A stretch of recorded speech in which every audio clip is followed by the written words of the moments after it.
మమ్మల్నందరిని నీ చేతులకు అప్పగించుకుంటున్నాను. నువ్వే మాతో మాట్లాడి మమ్మల్ని బలపరిచి, నడిపించి, నీ నామాన్ని మహిమ పొందుకొనమని నజరేయుడైన యేసయ్య నామమున అడిగి వేడుకుంటున్నాం మా కన్న తండ్రి. ఆమేన్. ఆమేన్. ఆమేన్. హ్మ్. ప్రైజ్ లార్డ్ అండి. దేవుని నామమున మహిమ ప్రైజ్ కలుగుగాక. లార్డ్. ప్రైజ్ లార్డ్ ప్రైజ్ అమ్మా. లార్డ్. ప్రైజ్ లార్డ్ అమ్మా. ఒక్క నిమిషం.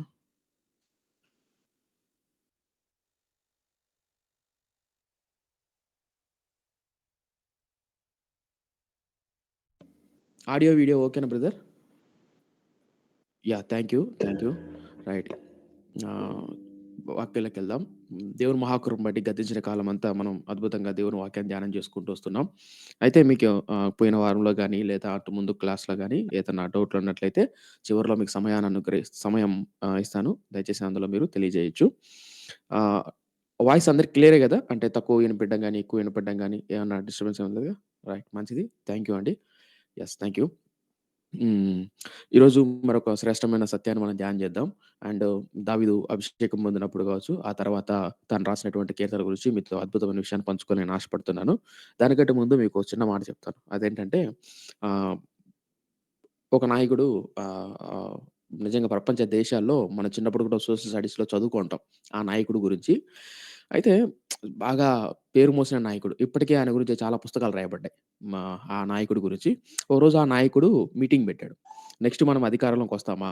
నెక్స్ట్ మనం ఈ రాజ్యంలో మనం అధికారాన్ని చేజిక్కించుకుంటామా? అని ప్రజలందరిని అడిగాడు. అప్పుడు విలేకరులు, సలహాదారులు ఉంటారు గదా! ఇప్పుడు ఫర్ ఎగ్జాంపుల్ సీఎం కింద ఎమ్మెల్యేలు, ఎంపీలు ఉన్నట్లుగానే అప్పట్లో అధికారి కింద ఆయన కింద విలేకరులు, కొంతమంది సలహాదారులున్నారు. ఆ సలహాదారులను విలేకరులు అడుగుతున్నాడాయన. నెక్స్ట్ మనం రాజ్యం చేజిక్కించుకోగలమా? అధికారం మనకొస్తుందా? అని అడిగితే, అప్పుడు కొంతమంది విలేకరులు ఇలా అడిగారు ఆ నాయకుడిని. "అయ్యా!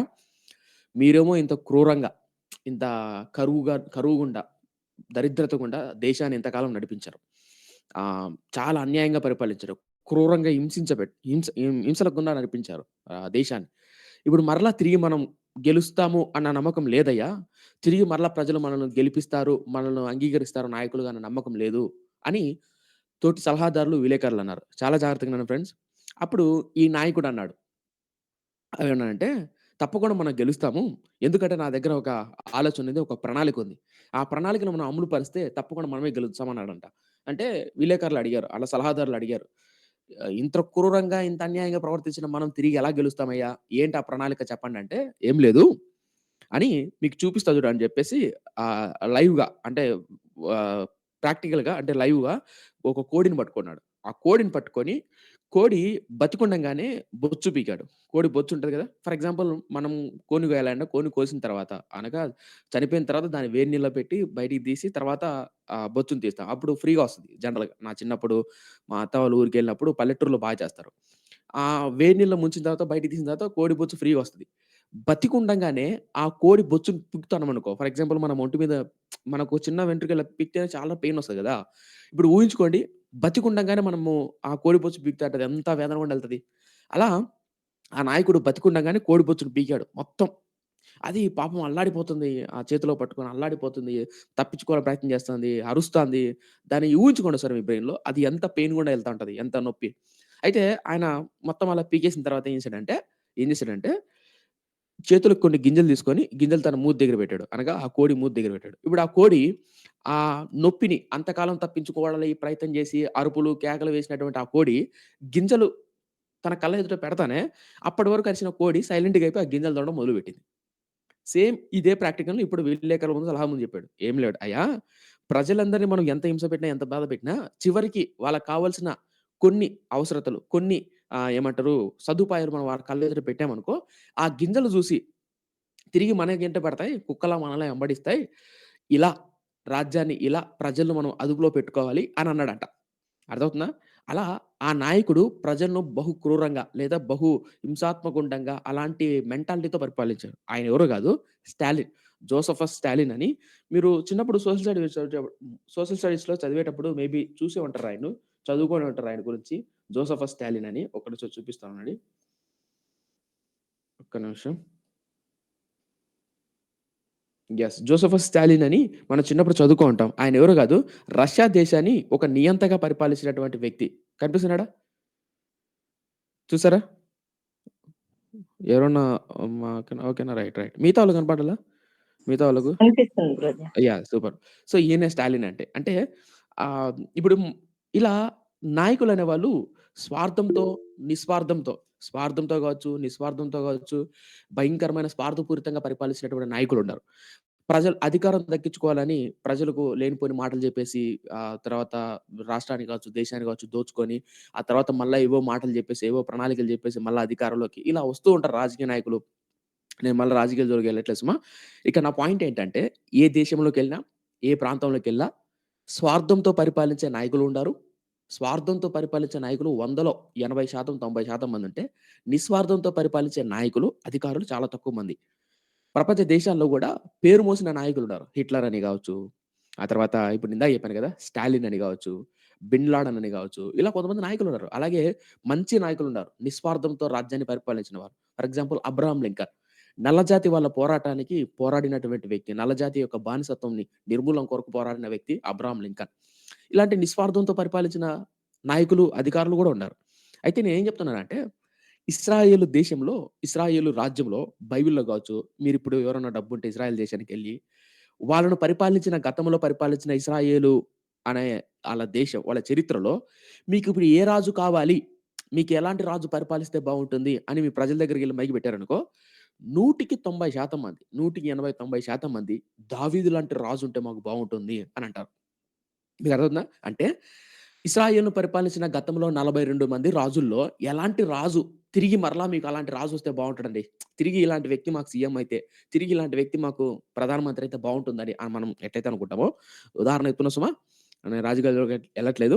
సో, అలా ఇశ్రాయేలు జాతిలోకెళ్ళి 42 మంది రాజులు పరిపాలించారు. ఈ 42 మంది రాజుల్లో మీకు ఏ రాజంటే ఇష్టం అని మీరు వాళ్ళనడిగారనుకో, వాళ్ళు ఏకధాటిగా చెప్తారు దావీదు లాంటి రాజండి అని. ఒకవేళ మీరు దేవాదేవుని దగ్గరికెళ్లి, ప్రభువా! ఈ భూమి మీద ఇశ్రాయేలు రాజ్యంలో 42 మంది రాజులున్నారు గదా! ఈ రాజుల్లో ఏ రాజు యొక్క సింహాసనం అంటే, ఏ రాజు అంటే మీకు బాగా ఇష్టం అని మీరు ఒకవేళ దేవుడిని అడిగారనుకో, సాక్షాత్తు దేవాదేవుని దగ్గర పెట్టారనుకో, దేవాది దేవుడైనటువంటి బైబిల్ గ్రంథం గూడా ఏం చెప్తది తెలుసా? దావీదు యొక్క సింహాసనం తరతరాలు స్థిరాలు ఉండాలని నా కోరిక అంటాడు. దేవాదేవుడు గూడా బైబిల్‌లో గూడా మనం చదువుతాం. నేను ఇదంతా ఎందుకు చెప్తున్నానంటే, ఎందుకు దావీదు యొక్క సింహాసనాన్ని స్థిరాలు ఉంచబడింది? అని వాగ్దానం చేయబడింది. ఎందుకు దావీదు లాంటి వ్యక్తిని ప్రజలు కోరుకోవడానికి ఇష్టపడతారు? ఎందుకు దావీదు లాంటి అంత ఉన్నతమైనటువంటి భావం కలిగిన వ్యక్తి చిరకాలం ఉంటే బావుంటుందని ఆశపడ్డారు? ఎవరు ఇంతకా దావీదు? ఏం జరిగింది? ఎలాంటి వ్యక్తి? ఎలాంటి స్వభావం కలిగిన వాడు? ఆయన పుట్టుక, ఆయన బాల్యం, ఆయన యవ్వనం ఎలాంటిది? ఏం చేశాడు? ఆయన నిజంగానే అంత మంచివాడా? లేదా తప్పులేమి చేయలేదా? అన్న విషయాన్ని ఈ రోజు నుంచి ఇశ్రాయేలు దేశాన్ని పరిపాలించినటువంటి 42 మంది రాజుల్లో రెండవ రాజైనటువంటి దావీదు గురించి మనం ధ్యానం చేసుకోబోతున్నాం. రైట్? ప్రతిరోజు ప్రతి సోమవారం సో, ఇలా రాజుల చేతి మనం ధ్యానం చేస్తున్నప్పుడు వినడానికి ప్రయత్నం చేయండి. సో, ఈరోజు మనం దావీదు యవ్వన కాలంలో, బాల్యంలో అభిషేకం పొందినప్పుడు, ఆ అభిషేకం పొందినప్పుడు ఏం జరిగింది? ఆ అభిషేకం యొక్క సందర్భంలో ఏం జరిగింది? ఆ సందర్భాన్ని తన యవ్వన కాలంలో గుర్తుపెట్టుకొని రాసినటువంటి ఒక కీర్తనను ఈరోజు మనం ధ్యానం చేయబోతున్నాం. ఆ కీర్తన ఏంటనేది చాలా మందికి తెలియకపోయుండొచ్చు. చాలా అద్భుతంగా రాస్తాడు. యవ్వన కాలంలోనే చక్కగా బైబిల్‌లో రాయబడి ఉంటుంది. బాల్యము అని, బాలుడై ఉండగానే అని. కొంతమంది బైబిల్ పండితులు, చరిత్రకారులు ఏమంటారంటే, దావీదు అభిషేకం పొందుకుంటున్నప్పుడు దావీదు వయసు అప్రాక్స్‌గా 16-17 ఏళ్ల వయసు. 16 ఏళ్ల నుంచి 17 ఏళ్ల వయసు అంతే. మహా అయితే 18 అంతే. 16-17, 18 ఈ ఈ ఈ మధ్యలో ఉంటది దావీదు వయసు. అంత చిన్న వయసులో అభిషేకం పొందుకున్నప్పుడు ఎలాంటి కీర్తనలు రాసాడు? ఎలాంటి ఎలాంటి విధంగా దేవుని సేవించాడన్న విషయాన్ని మనం ధ్యానం చేద్దాం. ఓకేనా? మీ దగ్గర బైబిల్ ఉన్నట్టయితే తీయండి. మొదటి సమూయేలు గ్రంథం 16 అధ్యాయం, book of first Samuel chapter 16. ఒకవేళ మీ దగ్గర మా దగ్గర బైబిల్ లేదు అంటే డోంట్ వరీ నేను బైబిల్ నేను రిఫరెన్స్ చూపిస్తాను. ఓకే. యెస్. మొదటి సమూయేలు గ్రంథం, మొదటి సమూయేలు గ్రంథం 16 అధ్యాయం, book of first Samuel chapter 16.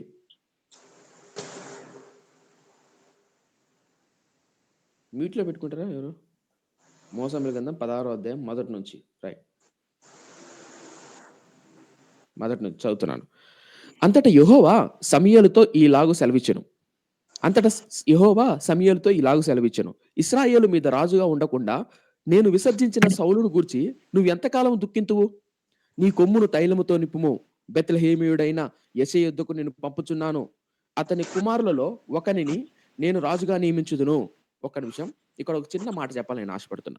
ఏంటంటే, అంతకాలం సౌలు రాజుగా పరిపాలిస్తున్నాడు. సౌలు వాస్తవానికి 40 సంవత్సరాలు పరిపాలించాడు. 40 సంవత్సరాల తర్వాత దావీదు రాజవుతాడు. దావీదు 40 సంవత్సరాలు పరిపాలించాడు. దావీదు తర్వాత సొలొమోన్ 40 సంవత్సరాలు పరిపాలించాడు. దావీదు సౌలు, దావీదు, సొలొమోను వీళ్ళు ముగ్గురు ఐక్యరాజ్య పరిపాలన అంటారు. అంటే 12 గోత్రాల ప్రజలందరిని ఈ ముగ్గురు పరిపాలించాలి. సౌలు 40, దావీదు 40, సొలొమోన్ 40. 40, 40, 40 మొత్తం 120 ఏండ్లు ఐక్యరాజ్య పరిపాలన అంటారు. సొలొమోను తర్వాత రాజ్యం 2 ముక్కలైపోతది. మన భాషలో చెప్పాలంటే ఆంధ్ర, తెలంగాణ ఎలా విడిపోయాయో ఒకప్పుడు ఆంధ్రప్రదేశ్‌గా ఉన్నప్పుడు సేమ్ ఇశ్రాయేలు ప్రజలు 12 గోత్రాల ప్రజలు ఉత్తర రాజ్యం అనగా ఇప్పుడు తెలంగాణలో ఎన్ని జిల్లాలుండాయి? ఆంధ్రప్రదేశ్‌లో ఎన్ని జిల్లాలున్నాయి? అలాగే తెలంగాణలో ఇశ్రాయేల్ అనుకోండి. ఆంధ్ర అనేది యూదా రాజ్యం అనుకోండి. అలా యూదా రాజ్యం 2 గోత్రాలుగా, తెలంగాణ అనేది 10 గోత్రాలుగా సొలొమోను తర్వాత విడుదల అంటే విభజింపబడతది. అయితే ఇప్పుడు మనము రెండో రాజైన దావీదు గురించి మనం ధ్యానం చేయబోతున్నాం. అయితే సౌలు పరిపాలించిన 40 ఏండ్లు ఇంకా కంప్లీట్ గాలే. మహా అయితే సౌలు ఒక 20 ఏండ్లు, 22, 23 ఏండ్లు అయుంటది అంతే. 23, 24 ఏండ్ల వయసుంటది. పరిపాలించింది. ఇంకా 13, 14 ఏండ్ల వయసు ఇంగా పరిపాలిస్తాడు. ఎవరు? సౌలు. ఇంగా 13, 14 ఏండ్లు పరిపాలిస్తాడు. ఇంకా వయసుంది. ఇంకా కాలముంది. 13, 14 ఏండ్లకు ముందే మళ్ళా చెప్తున్నాను. 13, 14 ఏండ్లకు ముందే దావీదును అభిషేకం చేస్తాడు. బ్రదర్ రాజేష్ గారు ఒకసారి మ్యూట్ చేస్తారా? అది.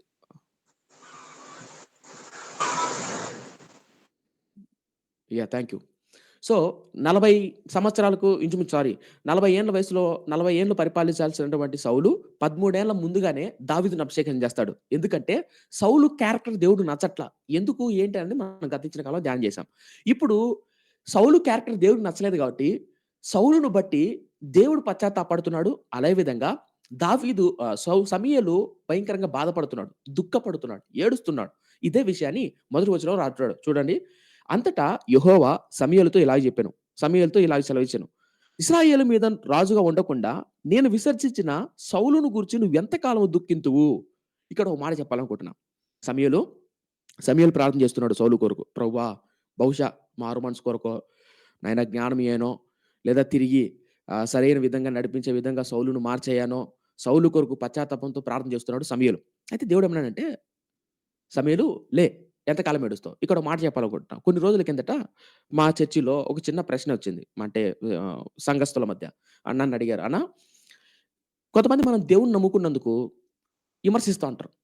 తిడతా ఉంటారు. మనం మందిరానికెళ్తున్నప్పుడు బైబిల్ పట్టుకొని మందిరానికెళ్తున్నప్పుడు వెళ్తున్నారా భక్తిపరుడు, పెద్ద ఎళ్తున్నాడురా భక్తిపరురాలు అని బూతులు మాట్లాడతారు. హల్లెలూయా బ్యాచ్ అనో, విధవరాలనో, ముండమోపనో రకరకాల బూతులు మాట్లాడతారు బయట. ఒకప్పుడు అవి కొత్తలో మనం ప్రభువుని అంగీకరించిన కొత్తలో ఎవడికి మనం అన్యాయం చేసిండం.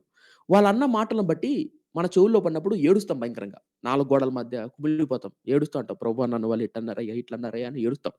కాలం మారిన తర్వాత వాళ్ళు ఇట్టంటన్నారు, వీళ్ళు ఇట్టంటున్నారు, వీళ్ళు ఇట్టంటున్నారని ఆ ఏడుపు రాదింక. మర్చిపోతాం. వాళ్ళేమనుకుంటే మనకెందుకులే దేవుడున్నాడు, దేవుడు చూస్తాడని చెప్పేసి ఒక విధమైన స్వభావం ఏర్పడి మనం ముందుకెళ్ళిపోతాం. నన్ను ప్రశ్నించారు. అలాంటి స్వభావం రైటా? రాంగా? ఇంకా వాళ్ళ కోసం మనము వాళ్ళు ఇలా అంటున్నారు, అలా అంటున్నారని వాళ్ళ కోసం ప్రార్థన చేయకూడదా? ప్రార్థన చేయడం రావట్లేదిప్పుడు. ఒకప్పుడంటే కన్నీరు కార్చి ప్రార్థన చేసేదాన్ని. ఇప్పుడు వాళ్ళు ఇలా అంటున్నారు, వీళ్ళు అంటున్నారు దానికి నేను స్పందించలేకపోతున్నాను అంటే ఇదే బెస్ట్ ఎగ్జాంపుల్. సమూయేలు చెప్తున్నాడు. సమూయేలో లే చాలు. దుఃఖపడింది చాలు సౌలు కోసం. నేనేం మాట్లాడుతున్నా అంటే, మన కుటుంబాల్లో, మన వ్యక్తిగత జీవితాల్లో, మన బంధువులు గాని, ఈవెన్ మన కుటుంబంలో గాని, మనం ప్రభువుని అంగీకరించినందుకు, వాళ్ళు మనం ప్రభువుని అంగీకరించినందుకు, ప్రభువు కొరకు సేవ చేస్తున్నప్పుడు, ఎవరైనా మనం లేనిపోయిన మాటలు అంటున్నప్పుడు, కొంతకాలం దుఃఖపడతాం, బాధపడతాం, చెప్తాం. ఒరేయ్! ఈళ్ళిట్టేందిరా అలా ఉన్నారేందిరా అని బాధేస్తది, వేదనేస్తది. గుర్తుపెట్టుకోండి. ఎల్లకాలం మీరు బాధపడుతున్నారు వాళ్ళ గురించి, మీరు ఆత్మీయంగా ఎదగలేరు. మీరు జీవితంలో గొప్ప కార్యాలు దేవుని కొరకు చేయలేరు. సమూయేలుతో అదే అంటున్నాడు. సమూయేలు లే! ఏడ్చింది చాలు వాళ్ళ గురించి, వీళ్ళ గురించి, వాడి గురించి, ఈడి గురించి, వాడిట్టన్నాడు, వీడిట్టన్నాడు, వాడు బతికేటి అని ఏడ్చుకుంటూ కూర్చున్నావనుకో, సమూయేలు ఇట్టయిపోతది. లే! దుఃఖపడింది చాలు. కొమ్ముకు తైలం మూసుకొని, తైలముతో నింపుకొని బయలుదేరు అని సమూయేలుకి చెప్పాడు. అలా సమూయేలు అప్పట్లో కొమ్ములో తైలం తీసుకొని బయలుదేరడానికి సిద్ధపడ్డాడు. అయితే సమూయేలుకు భయం పట్టుకున్నది. ఎందుకు నా భయం అంటే, ఎక్కడ సౌలు చంపుతాడేమో అని. ఈ విషయం సౌలుకు గాని తెలిసిందనుకో, సమూయేలు అనే వ్యక్తి ఇంకొక వ్యక్తిని రాజుగా అభిషేకించడానికి వెళ్తున్నాడు అన్న విషయం పొర్రపాటున సౌలుకి తెలిస్తే, సౌలు చంపుతాడనే భయం. ఇప్పుడు మీకు ఒక విషయం అర్థం అవ్వాలి. ఒకప్పుడు ఇదే సౌలు నేనెంతటి వాడినయ్యా? మా గోత్రం ఏ పాటిదయ్యా? అంత తగ్గింపు కలిగినటువంటి సౌలు సమయాలు చంపడానికి గూడా బ్రదర్, వెనకాడ్డు. అంతే అంత కఠినంగా బ్రదర్, తయారైపోయాడు. మీకర్థమవుతుందా? కావాలంటే చూడండి చూపిస్తాను. ఎక్కడుంటదో చూడండి. ఆహ్, రెండో వచనం. రెండో వచనం. బ్రదర్, సిస్టర్ మీది వాయిస్ ముందెళ్తుంది. తర్వాత లిప్ రీడింగ్ వస్తుంది బ్రదర్. నా వాయిస్ ముందెళ్తుందా? అవును. ఓకే. ఒక్క నిమిషం. మేబీ ఇంటర్నెట్ కొంచెం స్లోగా ఉందేమో సిస్టర్. మిగతా వాళ్ళకి ఎలా ఉందండి? అంటే మిగతా వాళ్ళకెలా ఉంది? అంటే నా లిప్ మూవ్‌మెంట్ గాని, వీడియో గాని ఎవ్రీథింగ్ ఈస్ పర్ఫెక్ట్‌గా ఉందా? ఎవరైనా చెప్తారా? నాకు కూడా అలానే ఉంది బ్రదర్. మేబీ నాకు సిగ్నల్ ప్రాబ్లమ్ ఉందేమో అనుకుంటున్నాను మరి. అవునా? ఒక్క నిమిషం. యాహ్! మేబీ నాది గూడా అంటే యాక్చువల్లీ ఒక్క నిమిషం చూస్తున్నాను. కరెక్ట్‌గా ఉన్నాయి సెట్టింగ్స్ అన్నీ. Internet maybe. ఇంటర్నెట్ వల్లే. కాకపోతే ఏందంటే నాది ఈ మంత్ లాస్ట్ రీచార్జ్ అయిపోవచ్చింది. అది నేను అబ్జర్వ్ చేయలేదు. సో, ఈ ఒక్కసారి కొంచెం అడ్జస్ట్ చేసుకుంటారా? ఇదొక్కసారికి. వీ ఆడియో అయితే బ్రేక్ అవ్వకుండా వస్తుందా బ్రదర్? Yes brother. యాహ్! ఈ ఒక్కసారి ఏమనుకోకండి. ఎందుకంటే రీచార్జ్ అయిపోవచ్చింది నాది గూడా. నేను అది అబ్జర్వ్ చేయలేదు. ఓకే. Thank you. ఇదొక్కసారి కొంచెం. థాంక్ యూ సిస్టర్ రిమైండ్ చేసినందుకు. యెస్. వెళ్దాం. సో, సౌలు కావాలంటే చూడండి సౌలును బట్టి సమూయేలు చూడండి ఎంత బాధపడతాడో. అంటే చంపడానికి కూడా వెనకాడ్డు. సమూయేలు లాంటి ప్రవక్తను కూడా చూడండి. సమూయేలు చూడండి ఏమంటున్నాడు? నేను ఎట్లు వెళ్ళెదను? రెండో వచనం. సమూయేలు అంటున్నాడు, నేనెట్లు వెళ్ళెదను? నేను వెళ్ళిన సంగతి సౌలు వినిన ఎడల అతడు నన్ను చంపుననగా యెహోవా రైట్ చూసారా? ఇక్కడ ఈ పదం చదువుతున్నప్పుడు నాకు చాలా బాధేసిందండి. ఎందుకంటే ఒకప్పుడు ఇదే సౌలు అభిషేకం చేస్తాను రండి అంటే అభిషేకం చేస్తాను బెన్యామీను గోత్రంలో కూషు కుమారుడు ఎవరు అని పిలుస్తుంటే మూలన దాక్కుంటాడు. దాక్కుంటాడు. దాక్కొని మళ్ళా పిలిచి, "అయ్యా! దేవుడు నిన్నెన్నుకున్నాడు, అభిషేకించాలనుకుంటున్నాడని" సమూయేలు ప్రవక్త సౌలుతో అంటే, "నేనెంతటోన్నయ్యా? నా గోత్రం ఏ పాటిదయ్యా?" అంత తగ్గింపు కలిగినటువంటి సౌలు సడెన్‌గా అదే సమూయేలు చంపడానికి తిరగబడుతున్నాడు. ఈ మాట చదువుతున్నప్పుడు నాకు చాలా బాధేసింది. మనిషి ఒకప్పుడు ఎంత తగ్గింపుతో అండి, ఇప్పుడు సేవకుని మీదే తిరగబడి, సేవకుడిని చంపాలనే ఆలోచన ఇంత దుర్మార్గంగా ఎలా ప్రవర్తిస్తారా అని. నేనెందుకు ఈ పదప్రయోగం చేస్తున్నానంటే, మీరు మన సంఘాల్లో గావచ్చు, మన బంధువుల్లో గావచ్చు, మనం ఒక వ్యక్తికి సహాయం చేసినప్పుడు, మేలు చేసినప్పుడు, ఆ మేలును పొందుకొని తిరిగి మన మీద తిరగబడేవాళ్ళు. తిరిగి దైవజనుడి మీద తిరగబడేవాళ్ళు. ఈ కాలంలో లేకపోలేదు. ఈ కాలమే గాదు, అప్పట్లో గూడా. అభిషేకం చేసిన సమూయేలుని చంపడానికి కూడా వెనకాడట్లేదంట. దయచేసి ఈ పదం ఎందుకు చెప్తున్నానంటే, దయచేసి మన మనసును పరీక్షించుకుందాం. సౌలు లాంటి దుష్ట హృదయం భయంకరమైంది. దేవుడు అతని చెయ్యి వదిలిపెట్టాడు. సమూయేలు లాంటి ప్రవక్తలను కూడా చంపడానికి కూడా వెనకాడడు. ఎవరు తెలుసా? సౌలు. కాబట్టి దయచేసి అలాంటి మనసు మనకు ఉండడానికి వీల్లేదు. ముందుకెళ్దాం. అలా సమూయేలు భయపడుతున్నాడు సమూయేలు. అప్పుడు దేవుడు చెప్పాడు, "సమూయేలు భయపడొద్దు. ఒక లేగ దూడను తీసుకో. ఆ దూడను తీసుకొని బలి ఇవ్వడానికి వెళ్తున్నట్టుగా వెళ్ళు. ఎక్కడికి? బెత్లెహేము.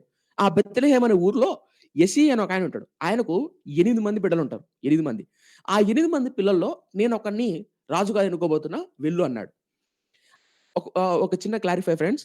మొదటి సమూయేలు గ్రంథంలో 7 మందని, మొదటి దినవృత్తాంతాల గ్రంథంలో సారీ మొదటి సమూయేలు గ్రంథంలో 8 మందని, దినవృత్తాంతాల గ్రంథంలో 7 మందని రాయబడి ఉంటది. యెషయాకి 7 మందా? 8 మందా? అంటే 8 మందే. కానీ ఒకరు చనిపోయి ఉండొచ్చు అనేది బైబిల్ పండితుల అభిప్రాయం. మీరు మొదటి సమూయేలు గ్రంథంలో చదువుతున్నప్పుడు 8 మంది పిల్లలని, మొదటి దినవృత్తాంతాల గ్రంథంలో చదువుతున్నప్పుడు 7 మంది పిల్లలని యెషయాకు ఉంటుంది. కాబట్టి కన్‌ఫ్యూజ్ కావకండి. ఎజ్రా దినవృత్తాంత గ్రంథాన్ని రాస్తున్న టయానికి కావచ్చు, లేదా దానికి ముందు కావచ్చు, ఒక కుమారుడు చనిపోయి ఉండొచ్చు అనేది చరిత్రకారుల యొక్క అభిప్రాయం. కాబట్టి ఇప్పుడు విషయానికెళ్ళిపోదాం. అయితే యెషయాకు పుట్టినటువంటి కుమారుల్లో చిట్ట చివరివాడు ఎవరు? దావీదు. ఈ దావీదు చిట్ట చివరివాడనమాట. అయితే ఇప్పుడు ఆ దావీదును అభిషేకించడానికి సమూయేలు ప్రవక్త తైలపు కొమ్ము, అలాగే దూడను లేదా లేగ దూడను బలి అర్పణ ఇవ్వడానికి పట్టుకెళ్తున్నాడు. ఎక్కడికి? బెత్లెహేముకు. బెత్లెహేములో ఎవరి ఇంటికి? యెషయా ఇంటికి. ఇప్పుడు పొరపాటున మనోడు ఆ లేగ దూడను బలి అర్పణ ఇవ్వడానికి ఆ జంతువుని కాకోకుండా కేవలం కొమ్ములో నూనె పట్టుకొని వెళ్తున్నాడన్న విషయం పొర్రపాటున సౌలుకి తెలిసిందనుకో, ఎవరైనా భటుల ద్వారా కావచ్చు, అధికారుల ద్వారా కావచ్చు తెలిసిందనుకో అంతే. వితిన్ స్పాట్‌లో మనుషుల్ని పంపించి చంపించేంత కసి కలిగినవాడు. ఎవరంటే సౌలు. కాబట్టి ఒక దూడను లేదా బలి అర్పణ ఇవ్వడానికి ఒక జంతువుని పట్టుకెళ్తాడు యెషయా దగ్గరికి. ఎళ్ళిన తర్వాత యెషయా ఇంటికెళ్తాడు. ఇక్కడి నుంచి చాలా జాగ్రత్త అండి. యెషయా ఇంటికెళ్ళిన తర్వాత ఏం జరిగింది? యెషయా ఇంటికెళ్ళిన తర్వాత ఒక చిన్న సంఘటన చెప్పి నేను ముందుకెళ్తాను. ఇక్కడ ఒక చిన్న మాట చెప్పాలి. యెషయా ఇంటికెళ్ళాడు. పెద్ద కుమారుడొచ్చాడు. మీరు చాలా సందర్భాలు ఈ వాక్యం విని ఉంటారు. కానీ ఇక్కడ ఒక మాట చెప్తా. యెషయా ఇంటికెళ్ళిన తర్వాత కూర్చున్నాడు సమూయేలు. ఇప్పుడు ఊహించుకోండి మీ బుర్రలో. ఇప్పుడు నేను చెప్పేదంతా మీ బుర్రలో ఊహించుకోండి. అంటే ఇప్పుడు మనం ఇమాజినేషన్ చేసుకుంటాం చూసారా? మనం కార్‌లో తిరుగుతున్నట్టు, మనం ఇజ్రాయెల్ దేశానికెళ్ళినట్లు అప్పుడప్పుడు ఇమాజిన్ వస్తది గదా! అట్లా ఇమాజిన్ చేసుకోండి. సమూయేలు లాంటి ప్రవక్త వచ్చాడనుకో, ఎలా గౌరవిస్తారు? అయ్యా వందనాలయ్యా. ఇప్పుడు సేవకుడు మీ ఇంటికొచ్చాడనుకో గొప్ప దైవజనుడు. అయ్యా ప్రైజ్ లార్డ్ అయ్యా. అయ్యా రండిరయ్యా రండయ్యా అని కుర్చేసి మంచిగా కూర్చోబెట్టి నీళ్ళిచ్చి మరి అతిథి మర్యాదలు చేసి దైవజనులకి ఇస్తారు కదా! సేమ్ అలాగే గొప్ప దైవజనుడు. ఆ దైవజనుడు సమూయేలు లాంటి దైవజనుడు వస్తున్నాడంటే ఆ ప్రాంతంలో ఉన్న ప్రజలు వణుకుతారు, భయపడతారు. అమ్మో! ఈ దైవజనుడు వస్తున్నార్రా. ఎందుకంటే అంత గొప్ప ప్రవక్త సమూయేలు అనే వ్యక్తి. చూడండి కావాలంటే అక్కడున్న జనాలు ఎలా భయపడతారో అతడు వస్తున్నాడన్న విషయం తెలిసిన వెంటనే అదే మొదటి సమూయేలు గ్రంథం 16 అధ్యాయంలో చూపిస్తా చూడండి. మొదటి సమూయేలు గ్రంథం 4 వచనం. చూడండి 4 వచనం చూడండి. సమూయేలు యెహోవా ఇచ్చిన సెలవు చొప్పున బెత్లెహేమునకు వెళ్ళెను. ఆ ఊరు పెద్దలు చూడండి. ఆ ఊరు పెద్దలు అతని రాకకు భయపడి సమాధానముగా వచ్చుచున్నావా అని అడగగా చూసారా? సమూయేలు వస్తుంటే అతని రాక అంటే అతడు వస్తుంటే ఆ ఊరు పెద్దలందరూ భయపడ్డారు. అందుకే చెప్పాను నేను. ఎందుకు భయపడ్డారంటే సమూయేలు అద్భుతమైన ప్రవక్త. అంతకుముందు అగాగును చంపి రాజును అభిషేకం చేసినాడు గొప్ప దైవజనుడు. బాల్యం నుంచి దేవుని స్వరాన్ని వింటున్నటువంటి గొప్ప దైవజనుడు. అలాంటి దైవజనుడు వస్తుంటే ఊర్లో ఉన్న పెద్దలందరూ భయపడుతున్నారు. ఊహించుకోండి. అలాంటి భయముతో వస్తున్నటువంటి సమూయేలు ప్రవక్త యెషయా ఇంటికెళ్తానే యెషయా ఎలా ప్రవర్తించేటాడు? యెషయా యొక్క కుటుంబం ఎలా ప్రవర్తించింది? భయముతో అయ్యగారు ప్రైజ్ లార్డ్ అండి. అయ్యగారు షలోమ్ అండి. రండి కూర్చోండి. అయ్యగారు వందనాలండి. కూర్చోండి అని మంచిగా గౌరవించి అతిథి మర్యాదలు చేసేసారు. చేసిన తర్వాత చెప్పడం మొదలుపెట్టాడు. అయ్యా! మీ ఇంటికి నేను చిన్న బలి అర్పణ ఇవ్వడం మొదలుపెట్టాను అని చెప్పి కుటుంబం అంతా ఓన్లీ కుటుంబమే. ఎందుకంటే బయట తెలిసిందనుకో బయట ఊహించుకోండి బ్రెయిన్‌లో. ఇది బయట తెలియకూడదు. ఎందుకు? బయట తెలిసిందనుకో సౌలు చంపేస్తాడు. కాబట్టి యెషీ యొక్క పిల్లలు, భార్య ఉన్నారు. కుటుంబం అంతా ఉంది. డోరేసుకున్నారు. ఆ డోరేసుకొని కూర్చొని అయ్యా సమూయేలు చెప్తున్నాడు. అయ్యా! మీ మీ ఇంట్లో ఒక వ్యక్తిని దేవుడు రాజుగా అభిషేకించాలనుకున్నాడు. మీ పిల్లల్ని పిలుస్తావా అంటే అప్పుడు పిలవడం మొదలుపెట్టాడు. పెద్దోడిని పిలిచాడు. పెద్దోడిని పిలిచాను పెద్దోడొచ్చాడు. అప్పుడు సమూయేలు ఇలా ఆ పెద్దవాడిని చూసి అబ్బా! ఏమున్నాడురా హైటు, వెయిటు బాగున్నాడు మనిషి. సో, ఇతన్నే రాజుగా చేస్తే బావుంటది. ఇతడే దేవుడు కోరుకున్న రాజై ఉంటాడు. ఇతడే నిజంగా అప్పుడు అన్నాడు గదా! నా హృదయానుసారుడని నాతో సెలవిచ్చాడు గదా! సో, ఈ వ్యక్తి అయుంటాడు. నిజంగా హైటు, వెయిటు చూస్తుంటే భలే ఉన్నాడు అని సౌలు అనుకున్నాడు. అప్పుడు దేవుడు ఒక మాట అంటాడు చూడండి. ఇదొక్క మాట చదివి నేను ముందుకెళ్ళిపోతాను. ఇదొక్క మాట చదివిన తర్వాత కీర్తన గురించి మాట్లాడదాం. ఆ మాట ఎక్కడుంటదంటే 7వ వచనం చూద్దాం. అయితే యెహోవా సమూయేలుతో ఇలాగ సెలవిచ్చెను. చూడండి 6వ వచనం చూద్దాం. వారు వచ్చినప్పుడు అతడు ఎలీయాబును చూచి అనగా ఎలీయాబు అని ఎవరు అంటే యెషయా యొక్క పెద్ద కొడుకు. ఎలీయాబును చూచి నిజముగా యెహోవా అభిషేకించువాడు ఆయన ఎదుట నిలిచి ఉన్నాడని అనుకొనెను. చూడండి. యెహోవా అభిషేకించువాడు అతని ఎదుట నిలిచి ఉన్నాడని అనుకున్నాడు. అనుకోని 7వ వచనం చూడండి. అయితే యెహోవా సమూయేలుతో ఇలాగ సెలవిచ్చెను. అతని రూపమును, అతని ఎత్తును లక్ష్యపెట్టకము. మనుషులు లక్ష్యపెట్టు వారిని యెహోవా లక్ష్యపెట్టడు. నేను అతన్ని త్రోసివేసి ఉన్నాను. మనుషులు పైరూపమును లక్ష్యపెట్టుదురు గాని యెహోవా హృదయమును లక్ష్యపెట్టును. ఇక్కడ ఒక మాట చెప్పాలనుకుంటున్నా. చాలా ప్రాముఖ్యమైన మాట. చాలా ప్రాముఖ్యం. ఇప్పుడున్న క్రైస్తవ సొసైటీలో, ఇప్పుడున్నటువంటి క్రైస్తవ సమాజంలో మనుషులు ఇలాగ తీర్పు తీరుస్తారు. ఒక మాట చెప్పనివ్వండి. సమూయేలు ఎలీయాబును చూస్తానే, అయ్యా! ఇతడే నిజంగా దేవుడు కోరుకున్నవాడు ఇతడే అని పై రూపాన్ని చూసి లక్ష్యపెట్టాడు. సేమ్ మొదటున్నటువంటి రాజు ఎవరైతే ఉన్నారో సౌలును చూసి ప్రజలందరూ బొబ్బలు పెట్టారట. అబ్బబ్బా! ఏమున్నాడురా మా రాజు, సౌలు రాజు. అతని మెడ మొదలుకొని పైకొని హైట్‌ని చూసి, వెయిట్‌ని చూసి ప్రజలందరూ బొబ్బలు పెట్టారట. బొబ్బలంటే తెలుసా? గొప్ప రాజురబ్బా! అని బొబ్బలు పెట్టాను అని ఉంటది. ఇదే మొదటి సమూయేలు గ్రంథంలో. సౌలుని ఎన్నుకునేటప్పుడు. ఇప్పుడు యెషయా యొక్క పెద్ద కుమారుడిని చూసినప్పుడు సేమ్ అదే ఫీలింగ్. ఏంటి ఆ ఫీలింగ్ అంటే ఏమున్నాడురా బయట వెయిట్ అని. ఇప్పుడు నాకున్న జనరేషన్‌లో చూసినప్పుడు ఏమనిపిస్తదంటే, కారు, మంచి కోటు, మంచి సూటు వేసుకొని ఒక సేవకుడొచ్చాడనుకో, అనుకుందాం ఉదాహరణ. ఎలా గౌరవిస్తారు? పై రూపాన్ని చూసి. ఒక వ్యక్తి మంచి ఇంగ్లీష్‌లో మాట్లాడి, మంచిగా మాట్లాడాడు. ఎలా గౌరవిస్తారు? అదే ఒక గ్రామంలో సేవ చేసుకుంటున్న సైకిల్‌లో తొక్కుతున్నటువంటి ఒక సేవకుడిని పిలవండి. ఆ సేవకునికి ఎలా విలువిస్తారు మనోళ్ళు? జనరల్‌గా మాట్లాడతాను. జనరల్‌గా అడుగుతాను. ఎలా విలువిస్తారు? మారతదా మారదా ఆ విలువ? సైకిల్‌లో తొక్కుతూ వచ్చినటువంటి సేవకుడికిచ్చే విలువ, కారులో వచ్చినటువంటి సేవకుడి యొక్క విలువ మారిపోతది. మారిపోతది. ఆ కాలంలో సమూయేలుకి ఇదే చెప్పాడు. సమూయేలు పైరూపాన్ని చూసి మోసపోవద్దు. మనుషులు చాలామంది ఈవెన్ సేవకుల్లో గూడా ఇప్పుడున్న జనరేషన్‌లో ప్రాముఖ్యంగా ఒకప్పట్లో కంటే ఇప్పుడు ఎక్కువ మరి సోషల్ మీడియా ప్లాట్‌ఫార్మ్‌ని బట్టి పబ్లిసిటీని బట్టి, వాళ్ళకున్న సబ్‌స్క్రైబర్స్‌ని బట్టి, వాళ్ళకున్న ఫాలోయింగ్‌ని బట్టి ఒక వ్యక్తికి రెస్పెక్ట్ ఇస్తారు. ఒక వ్యక్తికి గౌరవిస్తారు. కాబట్టి మై ఫ్రెండ్స్ దయచేసి ఈ విషయాన్ని గుర్తుపెట్టుకోండి. మీ చుట్టుపక్కల ఎవరైనా సరే, మీ సేవకుడు, మీ స్థానిక సంఘాల్లో మీరు ఏ సంఘానికెళ్తున్నారో ఆ సేవకుడు పేదవాడు అయ్యుండొచ్చు. ఆ సేవకుడు అంత జ్ఞానం, లోక జ్ఞానం, కారు, మంచి బంగళా, లోక జ్ఞానం లేకపోయుండొచ్చు. కానీ గుర్తుపెట్టుకోండి, అతన్ని అభిషేకించి మీ కళ్ళ ఎదుట పెట్టి ఆ చిన్న సంఘాన్ని కాపాడుకుంటూ నడిపిస్తున్నాడు అంటే దేవుడు అతనికి విలువిచ్చాడు. కాబట్టి అతన్ని అభిషేకించి అక్కడ సేవకునిగా నిలబెట్టాడు. కాబట్టి ఆ సేవకుడిని గౌరవించాల్సిన బాధ్యత మన మీదుంది. మీరు సోషల్ మీడియాలోనో లేదా ఇంగ బయట చూసే పెద్ద పెద్ద నేను గౌరవించట్లేదు అనట్లేదు. కానీ దయచేసి గుర్తుపెట్టుకోండి. మనుషులు పైరూపాన్ని చూసి మాత్రం మోసపోవకండి. పైరూపాన్ని చూసి మాత్రం మభ్యపరచబడి మోసపోవద్దని ప్రభువు నామం మనవి చేస్తున్నాడు. ఆనాడు సమూయేలు గూడా ఇదే మోసపోయాడు. మోసపోతే దేవుడు గద్దించాడు. సమూయేలు మనుషులు పైరూపాన్ని చూసినట్టు నేను చూడను.